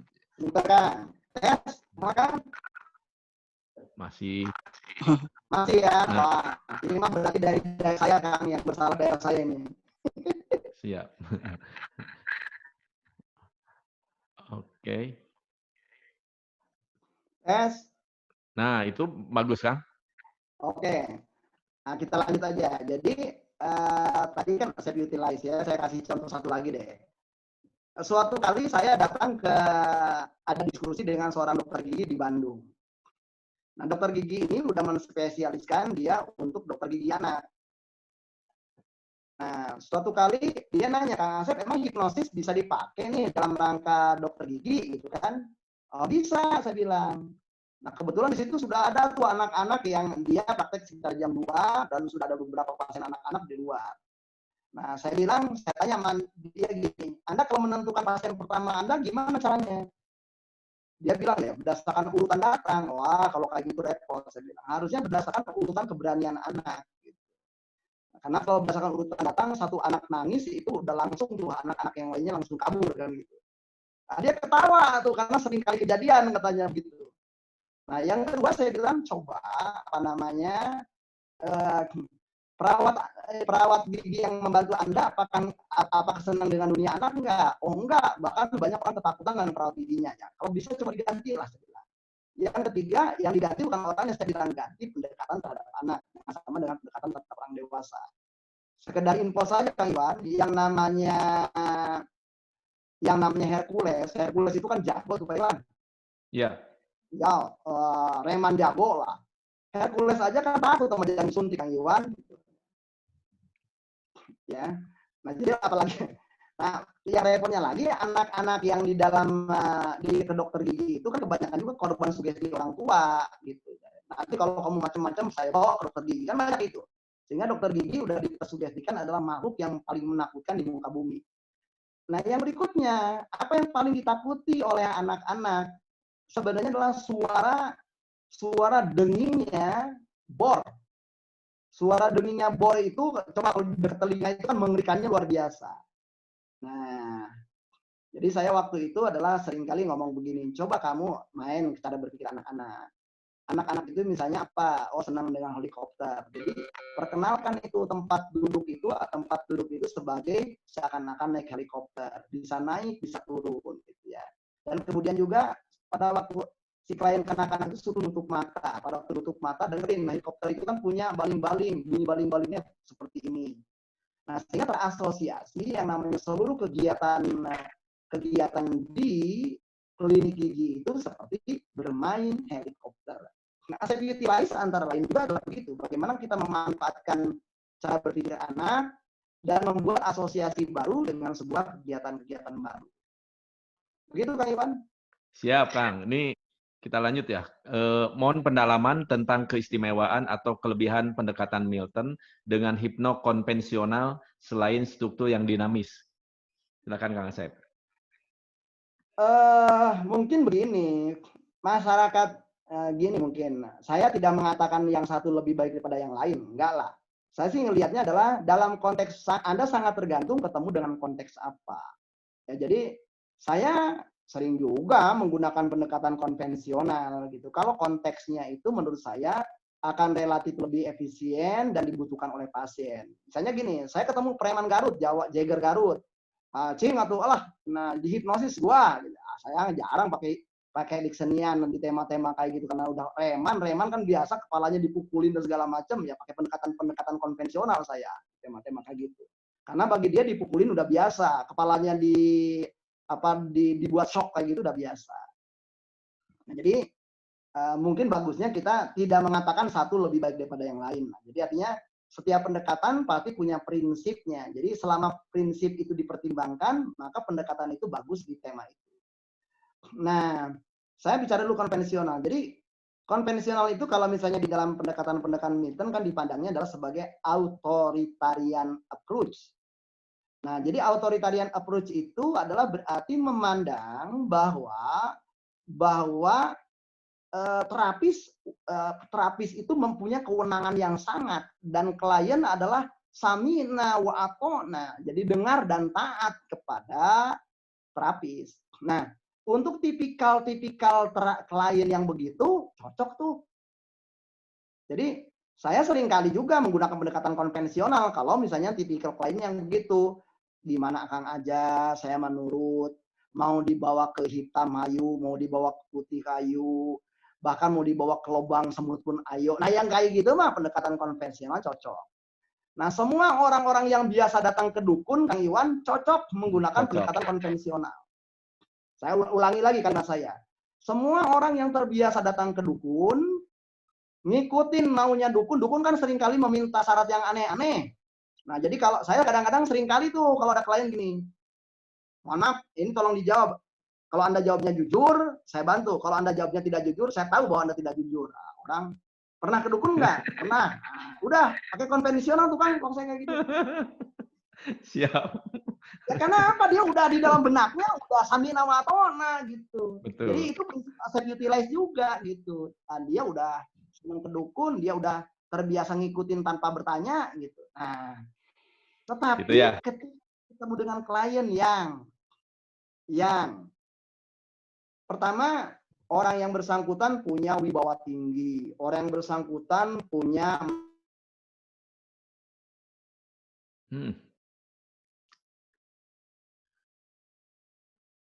Oke. Sinyal lagi, Kang Asep.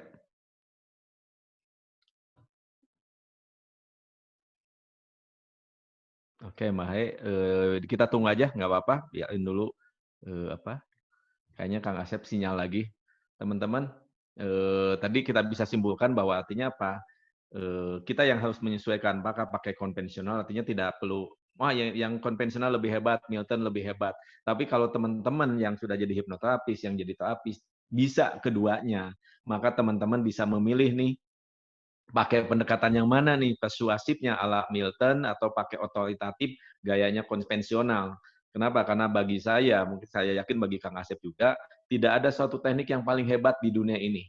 Teknik yang paling hebat adalah teknik yang paling sesuai dengan siapa? Dengan klien-klien kita. Jadi kita dengan kalau saya bahasanya gitu dianalogikan ya, teknik-teknik tadi adalah alat-alat, ada palu, ada kampak, ada golok, ada pisau, ada gunting dan lain sebagainya. Nah, masalah yang dihadapi oleh klien kita apa? Perlu golok kah? Perlu gunting, perlu pisau, perlu kampak, perlu pedang, atau perlu apa?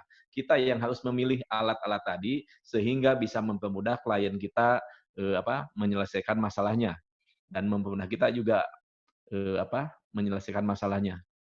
Oke.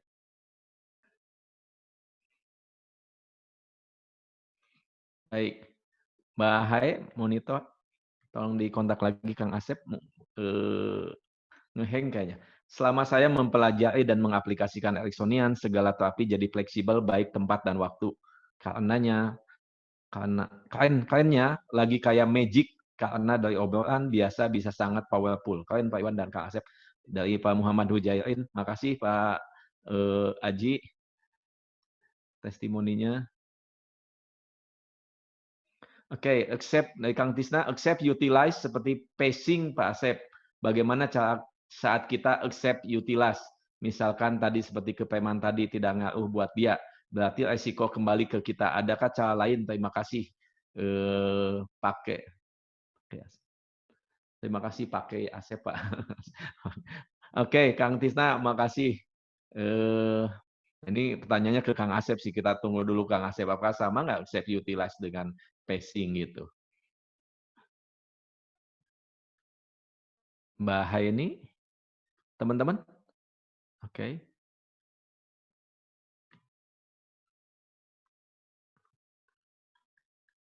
Mohon maaf, ada gangguan teknis lagi. Jadi, gimana teman-teman komen dulu apa lumayan? Lumayan atau banyak yang didapat dari Kang Asep? Lumayan.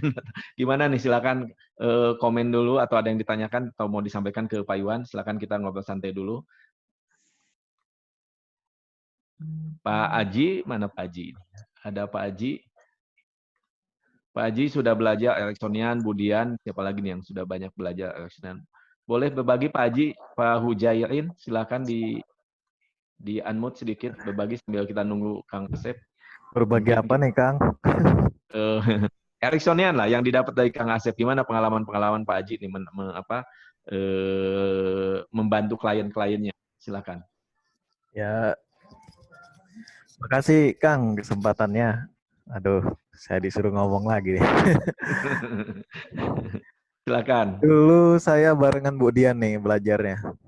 sama Bu Dian, sama Pak Ajung di kalau sini ya. Terus saya lupa ya siapa ya, banyak. Waktu itu ikut kelas yang 4 hari 3 malam kalau nggak salah ya Pak ya, di Betul, betul. Lembang. Ya. Dan belajarnya sampai subuh ya. Dari pagi sampai subuh. Dari jam 6 pagi sampai jam 4 pagi tuh. Ya, belajar Ericksonian gitu.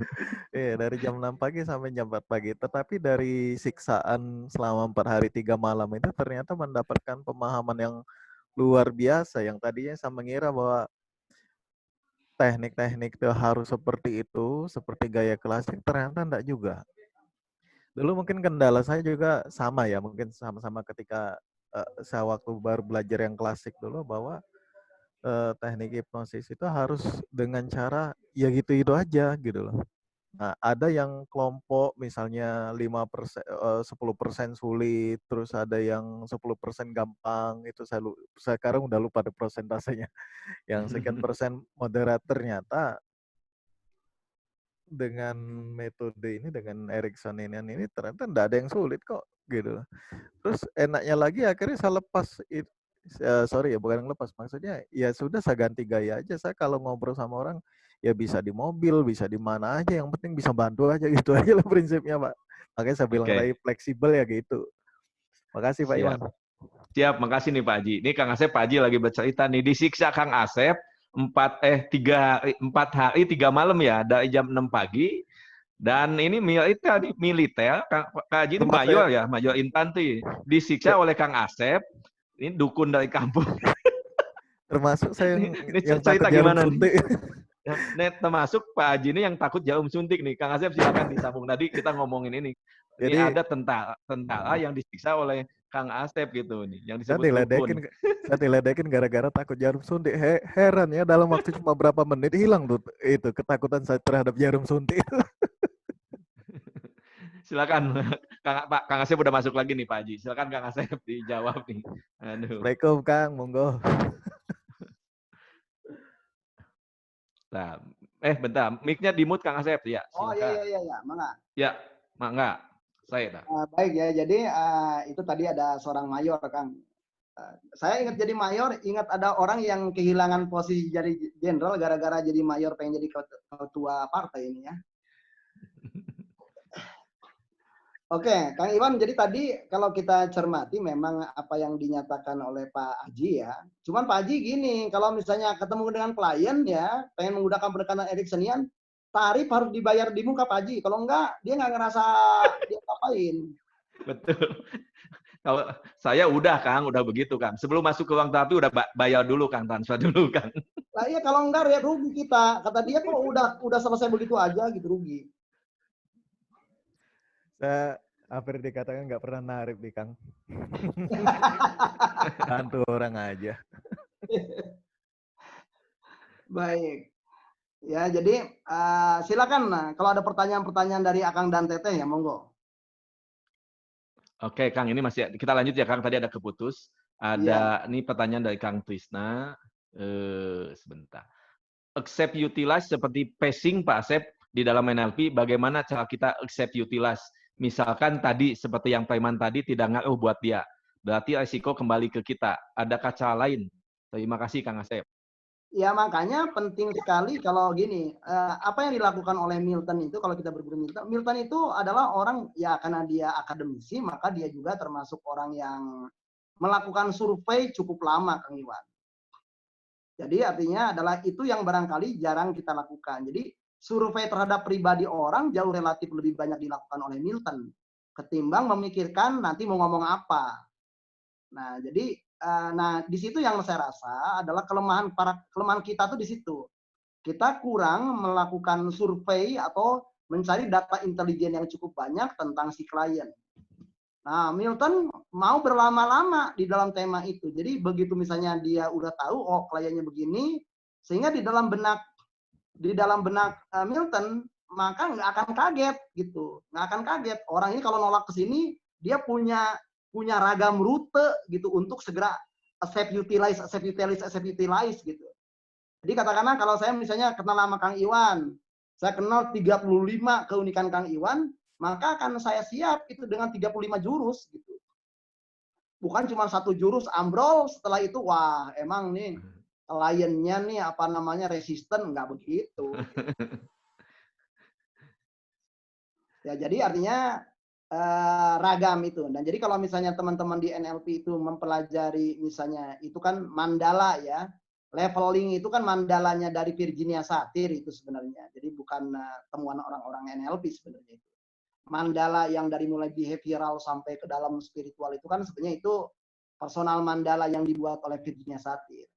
Nah, kalau menggunakan pendekatan Virginia Satir, saya harus kenal orang itu sampai ke 6 mandala itu gitu, sampai ke 6 level itu. Nah, sehingga saya kayaknya di dalam tema ini saya akan accept behavior-nya. Di dalam tema yang lain saya akan accept belief-nya. Di dalam tema yang lain saya akan accept spiritualnya. Di dalam tema yang lain saya akan accept utilize identity-nya. Jadi kira-kira begitu, Kang Iwan. Siap, dikasih nih. Nah, ini yang barangkali tantangannya bagi kita adalah penting kita mempunyai pengenalan terhadap klien yang baik. Saya pernah, Kang Iwan, membuat sebuah surat ya kepada Mark Zuckerberg. Ya, walaupun nggak dijawab. Ya, nggak ada masalah bagi saya, tetapi surat itu pernah dibaca lah paling dia. Saya berterima kasih karena apa? Thank you Pak, thank you very much terhadap Facebook. Karena dari Facebook saya belajar tentang kepribadian orang jauh sebelum saya ketemu dengan kliennya. Di Facebook kita bisa belajar keunikan orang, Kang Iwan. Keunikan dia memilih kata dan dia suka dengan kata apa. Kita bisa lihat. Kita udah bisa lihat dari Facebook dia misuh-misuhnya dengan orang yang tidak seide dengan dia apa. Jadi kita juga tahu, oh orang ini senang dengan ide apa, kita bisa baca. Di Facebook kita lihat orang-orang ini yang suka melike-nya orang-orang tipikal kayak gimana, yang tipikal kalimat-kalimat pemujanya kayak gimana. Saya udah tahu jadinya. Kemudian tema-tema behavioral, tema-tema identity segala macamnya di Facebook ada data itu. Nah, kalau saya misalnya sebagai psikolog harus menggunakan pendekatan Big Five Personality, nanti Akang dan Teteh silakan googling ya, Big Five Personality. Big, besar, five, 5 personality. Jadi kepribadian 5 besar. Itu ada disingkatnya OCEAN, OZEN.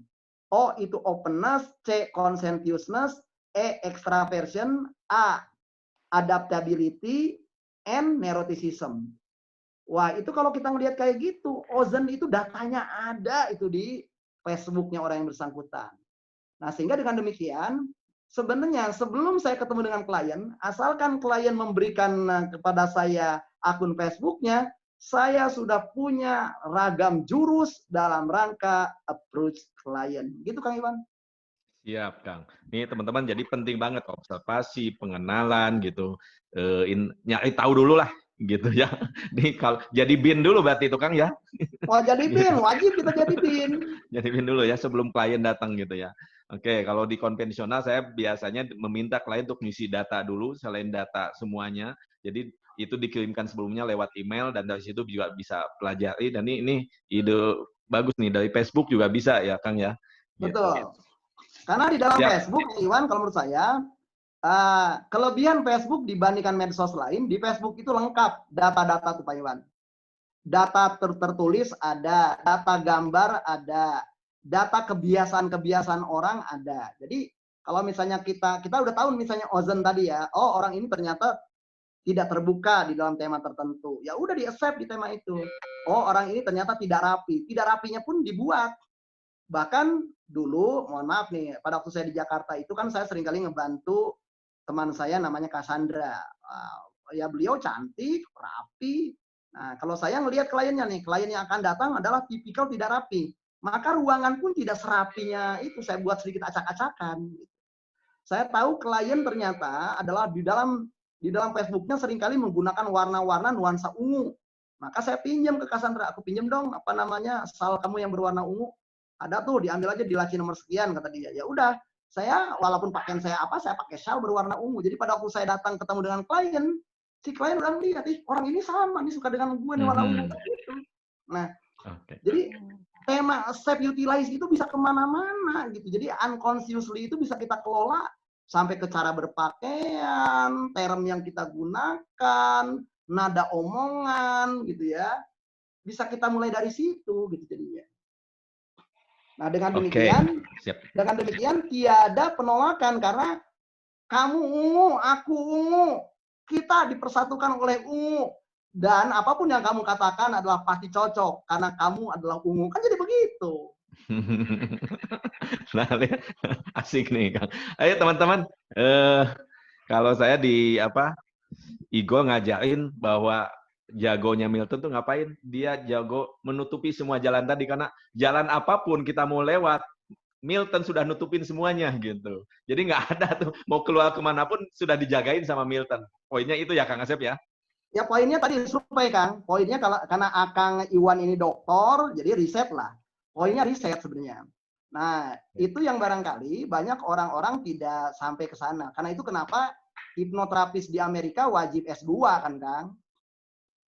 Nah, itu alasannya. Karena orang-orang yang S2 kan nggak perlu lagi diajarin riset gitu. Mereka udah tahu riset itu penting.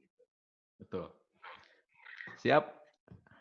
Oke, ada yang ditanyakan lagi silakan teman-teman. Ada yang mau menyampaikan langsung atau diketik juga boleh. Nih dari Kang Ijma dari Bandung. Haha, jadi ingat kata klien, ih cuma gitu doang. Oh ini bayaran mungkin ya, bayaran oh ininya mungkin terapinya kan. Itu saya rasa Kang yang mengatakan itu doang itu ya tadi. Makanya kita kembali kalau klien tertentu perlu efek dramatis ya di lama-lamain dikit lah kan gitu. Ya. Itu mah strategi lah itu mah gitu. Oh iya. Oke Kang, ini ya satu lagi nih sambil nunggu teman-teman yang lain. Kan udah selesai nih, kadang-kadang tidak perlu induksi formal, tidak perlu hipnoterapi formal juga gitu ya. Sudah selesai nih dengan election yang bahkan tanpa tutup mata. Tapi si klien kapan Pak Iwan saya diajak tidurnya? Kan begitu pertanyaannya Kang. Kalau gitu gimana? Sebentar, itu Kang Iwan gila banget ngomong kapan diajak tidurnya.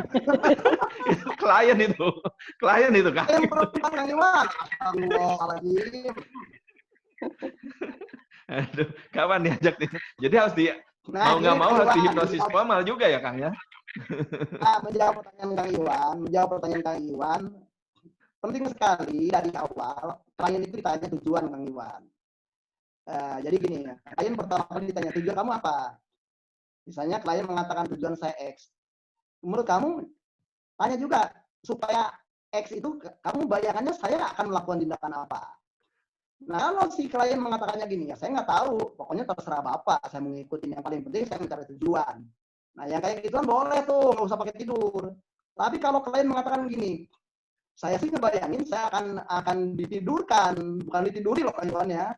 Akan ngebayangkan akan ditidurkan oleh Bapak dan dalam keadaan ditidurkan itulah saya kemudian nah kalau itu mau nggak mau harus pakai gaya tidur tadi gitu. Oke, konvensional ya Kang ya. Siap. Oke, ini Oke, ini dari Kang Paid nih. Saya pernah pakai Ericksonian, pas udah selesai kata klien mana hipnotisnya. Gitu. Sama ini kayaknya. Ya, Kang ya. Ya, itu salah dia. Jadi makanya karena kan klien udah punya asumsi tentang hipnosis. Karena klien udah punya asumsi tentang hipnosis, asumsi kliennya dipuaskan lah Kang Farid gitu ya. Karena banyak klien yang justru bukan pengen sembuh, pengen dapat sensasi hipnosisnya. Sensasi betul. Siap. Kang Iwan. Ya. Kang Iwan. Oh, Bu Dian silakan. Ya, menyambung pertanyaan Pak Wid tadi, bagaimana pendekatan kepada anak ya, atau menterapi anak tadi, kalau nggak salah pertanyaannya seperti itu ya tadi ya. Kemudian gini Kang Asep, ada suatu pendapat gitu ya, ketika kita mau menterapi anak itu, artinya kan kedekatan anak dan orang tua itu secara emosi kan dekat sekali ya Kang Asep ya. Sehingga halo? Gimana Kang Asep? Ya bisa dekat bisa tidak tuh, sangat tergantung itu mah. Nggak otomatis karena orang tua pasti punya kedekatan emosi. Banyak orang tua nggak punya kedekatan emosi dengan anak, malah dekat saya dengan anaknya. Ya, artinya anak kan sudah mengetahui segala kelebihan orang tua dan anak, gitu. Kelebihan orang tua dan kekurangannya gitu. Sehingga karisma anak orang tua itu di mata anak itu ada yang positif, ada yang negatif gitu. Sehingga kalau pendekatan konvensional mungkin agak sulit ya. Justru pendapat saya mungkin pendekatan Milton ini yang lebih pas gitu ya Kang Asep. Ya, saya jawab pakai kasus saja. Jadi memang kalau misalnya apalagi ibu menggunakan pendekatan konvensional kan yang bersangkutan kan harus ready. Gitu. Nah, yang bersangkutannya juga kan tahu gitu bahwa ibu ini akan ngapain saya kan gitu. Nah, jadi karena artinya peluang kalau misalnya hubungan antara orang tua dengan anak tidak begitu dekat, anak makin curiga, nih ibu akan ngapain gue nih kan. Nah, maka di dalam pendekatan-pendekatan seperti itu kan perlu yang sifatnya relatif halus gitu sehingga anak tidak tahu bahwa sebenarnya orang tuanya sedang melakukan fasilitasi perubahan terhadap perilaku anak. Nah, di dalam tema-tema seperti itu memang pendekatan Milton akan kita pilih ketimbang pendekatan konvensional. Iya, betul. Baik, terima kasih Kang Asep. Sami-sami. Oke, teman-teman ada yang ditanyakan lagi? Ini Kang Asep sudah jam 3 mungkin. Kita tunggu bentar lagi ya. Sambil Kang Asep mungkin penutup apa nih Kang kaitan dengan accept, utilize, kesimpulan akhirnya Kang.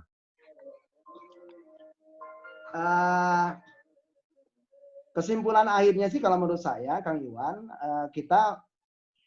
mari sekarang adalah kita belajar banyak dari kiri, dari kanan, dari depan, dari belakang, dari atas, dari bawah, dari manapun. Dan kita belajar adalah untuk membuat diri kita menjadi lebih fleksibel. Nah, sehingga dengan belajar diri kita lebih fleksibel seperti itu, peluang kita untuk mengenali keragaman menjadi besar, sehingga di dalam benak kita juga mempunyai beragam amunisi yang beragam juga. Nah, dengan demikian adalah peluang kita untuk membantu klien dengan keunikan klien adalah besar. Hanya karena kita mau belajar, kita bisa melakukan accept, utilize. Tapi kalau kita tidak pernah mau belajar seperti itu, susah accept, utilize itu. Apalagi orang yang merasa benar sendiri, gitu, akan sangat sulit. Jadi diperlukan kita belajar luas. Nah, misalnya Pak Wijiono perlu belajar keunikan dari anaknya justru, gitu ya. Supaya bisa melakukan approach terhadap anaknya dengan cara yang disukai oleh anaknya. Demikian Kang Iwan. Siap, Kang Asep, makasih. Ada teman-teman yang masih mau menyampaikan pertanyaan atau komen, silahkan. Kita kasih waktu nih sampai 3 menitan sampai 5 menit, teman-teman. Silahkan. Oke, jadi Kang Asep, ini yang saya mungkin teman-teman saya harus sampaikan bahwa Kang Asep ini pembelajar, artinya apa? Terus mau belajar gitu ya, belajar dengan banyak orang, dengan bukan hanya belajar langsung juga, tapi bacaannya ini luar biasa. Jadi saya pernah ke rumah Kang Asep yang di mana kan? Di Tangerang ya, bukan di Jakarta ya. Dan rumahnya isinya buku Pak Balatak di mana-mana buku gitu. Dan saya nggak kebayang bacanya gimana. Oh di Ciputat ya dengan Pak Aji ya waktu itu ya, gitu. Di mana-mana buku dan saya nggak kebayang bacanya gimana gitu. Dan Kang Asep ingat semua tuh buku-bukunya gitu. Gimana nih Kang ini buat yang masih muda-muda nih, Kang Asep sudah senior gitu. Saya nggak mau pulang tua ya. Kita udah tua nih. Ya harus mewariskan sesuatu nih ke teman-teman kita nih yang sudah senior aja bacaannya luar biasa sekali. Jadi kalau teman-teman baru belajar pelatihan 2 hari, setelah itu cukup gitu ya, nggak baca lagi, nggak update ilmu lagi ya. Tadi nggak ya gimana mau jadi lebih besar lagi? Gimana Kang Asep, silakan. Yang pertama mungkin saya sampaikan bahwa sebuah buku itu terlepas apapun adalah hasil ekstrak pengalaman penulis buku. Jadi kalau misalnya penulis buku itu usianya 70 tahun, maka pada waktu saya membaca buku itu berarti itu ekstrak dia 70 tahun.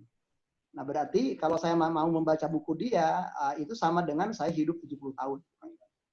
Nah sehingga semakin saya banyak baca buku orang, berarti usia saya akan bertambah. Itu yang pertama. Yang kedua, saya adalah orang yang ngalamin Kang Iwan, karena kita nih, saya dengan Kang Iwan waktu kanak-kanaknya adalah mengalami kesulitan. tema yang menyembuhkan saya pada waktu kanak-kanak, walaupun mengalami tema-tema kesulitan hidup, adalah buku. Buku itu mengajarkan kepada saya adalah banyak skema bagaimana cara menghadapi hidup. Jadi saya pada waktu kanak-kanak sudah dikasih ibu saya buku Pancatantra, Kang Iwan. Buku Pancatantra itu isinya adalah cerita-cerita fable gitu ya. Kemudian buku Kalilah Wadimna itu waktu masih SD. Kemudian pada waktu menjelang kelas 6 saya dikasih buku Mahabharata. Mahabharata yang lengkap ya. Saya berterima kasih betul, termasuk juga cerita 1001 Malam. Apa yang saya baca dari buku itu sebenarnya skema. Skema itu maksudnya begini, di dalam peristiwa begini, para pelakunya adalah kelakuannya begini, maka Anda akan menang kalau Anda melakukan begini. Nah, di dalam buku cerita itu ada skema begitu. Nah, dan saya berterima kasih pada waktu kanak-kanak udah banyak baca buku-buku kayak gitu. Sehingga di dalam kehidupan, di dalam benak saya itu banyak skema. Nah, sehingga kalau ada ketemu masalah, saya tahu, oh, kalau ngadepin kayak gini berarti gua harus jadi Sakuni. Oh, kalau dalam keadaan kayak gini gua harus jadi Duryudana. Oh, kalau dalam keadaan kayak gini akan salah aku kalau jadi Yudhistira. Aku lebih baik misalnya menjadi Bima. Nah, buku-buku yang kita baca itu memberikan ragam skema kepada kita. Nah, jadi orang yang baca bukunya jarang, kebayang Kang Iwan, skemanya terbatas gitu aja. Jadi kalau dia jadi hipnoterapis, kasihan hipnoterapisnya mejel, mandul karena skemanya sedikit, gitu aja Kang Iwan. Siap, Kang. Nah, ya. jadi pentingnya membaca buku bagi saya adalah kita nggak kuliah, nggak cukup waktu untuk kuliah, gitu ya. Tetapi kalau kita cukup membaca buku dan mau mengeksplorasi dari buku, waduh, paling tidak kita udah menghemat banyak waktu dibandingkan si penulis buku. Nah, jadi yuk semakin banyak membaca buku dan mengamalkannya, semakin banyak skema kita. Nah, dan bagi hipnoterapis, sangat diperlukan hipnoterapis yang banyak skema. Sehingga kata-katanya itu akan mengalirnya dengan lancar. Hipnoterapis yang jarang baca buku, ngomong aja susah, Kang Iwan. Betul. Oke, siap. Oke, Kang. Jadi teman-teman dari pesan ini, Kang Asep banyak baca buku. Dan Milton di rumahnya, tadi Kang Asep udah cerita ya, ada buku-buku tentang Bali juga, Kang, yang buku yang Bali ya, tentang Indonesia juga gitu di tahun itu ya, berarti tahun 70-an tuh. Tahun 60-an itu Kang Iwan, tahun 60-an 70-an itu. Penelitinya itu adalah Margaret Mead. Margaret Mead itu adalah seorang antropolog terkenal dari Amerika itu. Iya. Oke, dan itu yang di salah satu buku yang dibaca oleh Milton gitu ya. Jadi Milton belum pernah ke Indonesia, tapi saya yakin Milton tahu tentang Indonesia karena judulnya ada satu judul yang judulnya Indonesia dan Bali ya, Kang ya. Ada beberapa buku. Oke, ini Kang Asep. Oh iya, silakan. Kalau seandainya minat anak baca kurang, bisa lewat film juga bisa? Bisa. Bisa lewat film, bisa dongeng, bisa cerita radio, bisa audio, bisa video, bisa apapun, Bu. Yang paling penting anak kita adalah mempunyai ragam skema, tidak terbatas dari skema orang tuanya. Ya. Terima kasih.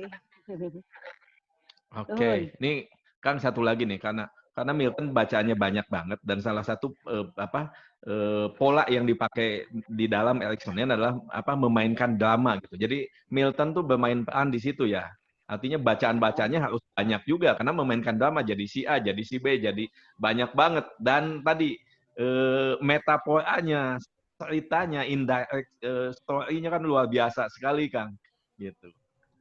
Jadi kalau bacaan kita kurang banyak, kayaknya kurang bisa bercerita juga gitu, Kang.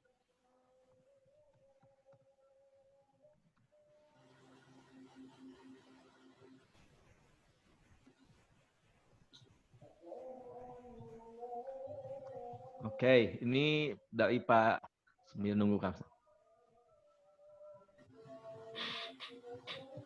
Kang Asep ada nomor WhatsApp Kang Asep yang bisa dihubungi. Nanti boleh nanti di sharing di sini ya.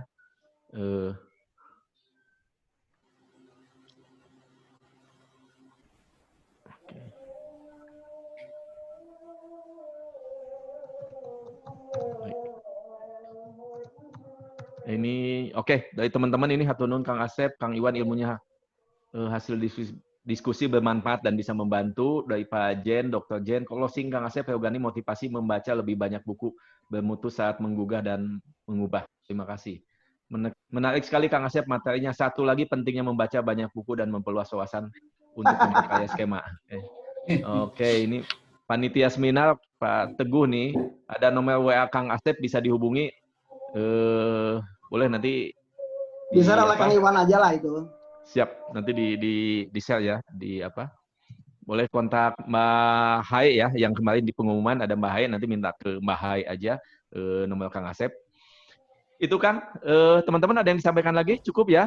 Ini Kang, sekali lagi terima kasih nih, jadinya bukan 1 jam nih, kita kepotong mungkin sejam lebih. Teman-teman boleh dong kasih applause dulu ke Kang Asep, tepuk tangan biar kelihatan gitu. Makasih Kang Asep, silakan teman-teman ucapkan makasih juga. Mudah-mudahan kita bisa berbagi lagi. Silakan teman-teman yang mau ngucapin makasih di unmute saja. Nuhun Kang Asep, Kang Terima Iwan. kasih Pak Asep. Kang Asep, Kang Iwan, ilmunya sangat bermanfaat. Baik, sama-sama Kang. Teteh, terima Baik, kasih. Salam buat Ibu. Kang Asep, Kang Iwan belajar lagi Iraha. Insya Allah Bu. Insya Allah. Kalembang deh. Siap Bu, insya Allah nanti di ini. Oke, di apa? Kita buat lagi insya Allah. Ya, Siap, oke teman-teman, makasih sekali. Mudah-mudahan saya yakin sekali, bukan mudah-mudahan, saya yakin sekali materi yang tadi disampaikan Kang Asep tentang set, utilize, Milton Erickson, Ericksonian akan bermanfaat buat teman-teman. Dan tadi ada teman yang belum ketemu Kang Asep. Saya ingin belajar dari Kang Asep. Bisa jadi belum jodohnya dan sekarang ketemu Kang Asep di sini, silahkan dikontak Kang Asepnya, jodohnya dicari nih gitu. Kalau kemarin belum ketemu karena belum jodohnya gitu ya, belajar dengan Kang Asep, sekarang dikejar jodohnya gitu. Jadi cari, nanti kontak Mbak Hae, kontak Kang Asep, bisa belajar mungkin setelah pandemik atau bisa ikut kelas online-nya Kang Asep. Oh, dan Kang Asep juga ikut. Kang, boleh cerita Kang sebelum ditutup nih, ada kelas-kelas online yang masih bisa pendaftaran atau gimana Kang? Karena ada kelas rumah apa nih, trademark-nya Kang Asep adalah forgiveness therapy ya, teman-teman. Ada satu lagi Virginia Statil atau family therapy. Ada kalau logo terapi jadi inget Pak Aji nih. Logo terapi yang family terapi. Silakan Kang.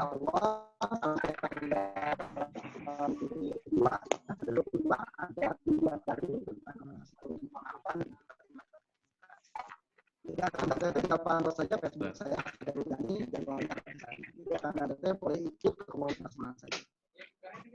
Kang agak putus-putus Kang. Bagian komunitas pemungut bayaran tetapi dalam rangka donasi untuk para orang-orang yang terkena dampak COVID. Jadi silakan Akang dan Teteh pilih terserah komunitas mana. Dan Akang dan Teteh juga bisa gabung dengan grup Telegram saya, ada namanya Sehat Mental Yuk. Di situ ada juga beberapa materi psikoterapi dan kesehatan mental, dan beberapa materi ada di sana, dan silakan Akang dan Teteh unduh kalau memang diperlukan. Termasuk materi tentang psikologi pemaafan ada di sana dalam bentuk voice notes, ada dalam bentuk video voice, ada dalam bentuk teks.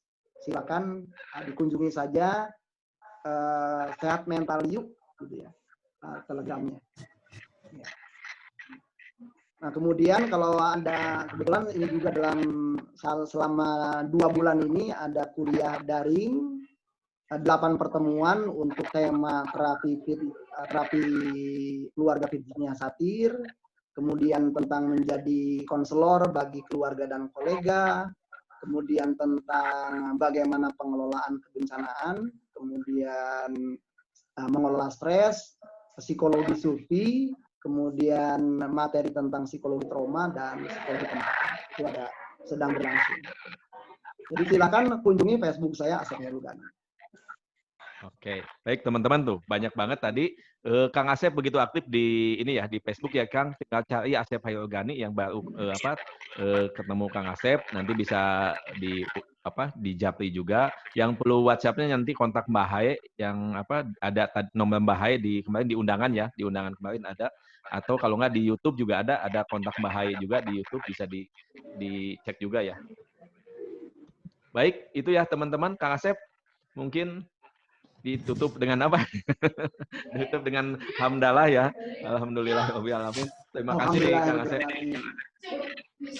Ya, Jadi sekali lagi. sebagai kata penutup bagi Ya. kita adalah mari kita karena kita semuanya orang beriman, ya, kiranya mungkin kita yang membesarkan hati kita. Klien yang datang ke kita itu digerakkan oleh Tuhan. Klien yang datang ke kita itu digerakkan oleh Tuhan. Jadi tugas Anda adalah menjadi penyalur saja dari berkat Tuhan. Sehingga kira-kira bagaimana cara menyikapi klien itu? Begini doanya nih, apa mantranya? Ya Allah, Engkau telah kirimkan orang ini datang kepadaku. Ya Allah, berikanlah ilham kepadaku sehingga aku tidak malu oleh klien ini karena tidak bisa membantunya. Kira-kira begitu. Demikian, Assalamualaikum warahmatullahi wabarakatuh. Waalaikumsalam warahmatullahi wabarakatuh. Baik, teman-teman, tadi apa yang disampaikan Kang Asep. Nah, Mbak Haye di unmute dulu. Teman-teman, terima kasih kali lagi dan tadi sebagai penutup bahwa tentunya klien yang datang ke kita minta bantuan kita, Allah yang milihnya. Terjadinya Allah yang mengizinkannya. Jadi sebisa mungkin ya dengan keahliannya dibantu, kalau tidak rekomendasikan ke teman atau ke apa ya lain yang bisa membantu. Itu saja, mudah-mudahan apa yang kita lakukan diberikan pahala yang terbaik oleh Allah Subhanahu wa taala. Allah memberikan balasan yang terbaik buat kita, balasan belajar ilmu, berbagi ilmu ya Kang Asep ya. Terima kasih Kang. Nanti kita kontak-kontak lagi Jakti ya. Makasih. Kita tutup dengan membaca alhamdulillah. Alhamdulillahirabbil alamin. Assalamualaikum warahmatullahi wabarakatuh. Waalaikumsalam warahmatullahi wabarakatuh. Sampai ketemu.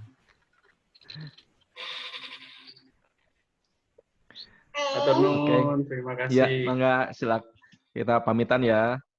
Sampai ketemu lagi ya di lain kesempatan. Matur nuwun Pak Asep. Sama-sama, Bu. Silakan. Kasih Bu Dwi, Pak Imam, makasih ya. Udah gabung di Matur nuwun, Pak Iwan. Sama-sama. Pak. Jadi mohon kalau ada sesi lagi, sangat valuable. Thank you. Siap. Mbak Yayu, Mbak Putri, makasih ya.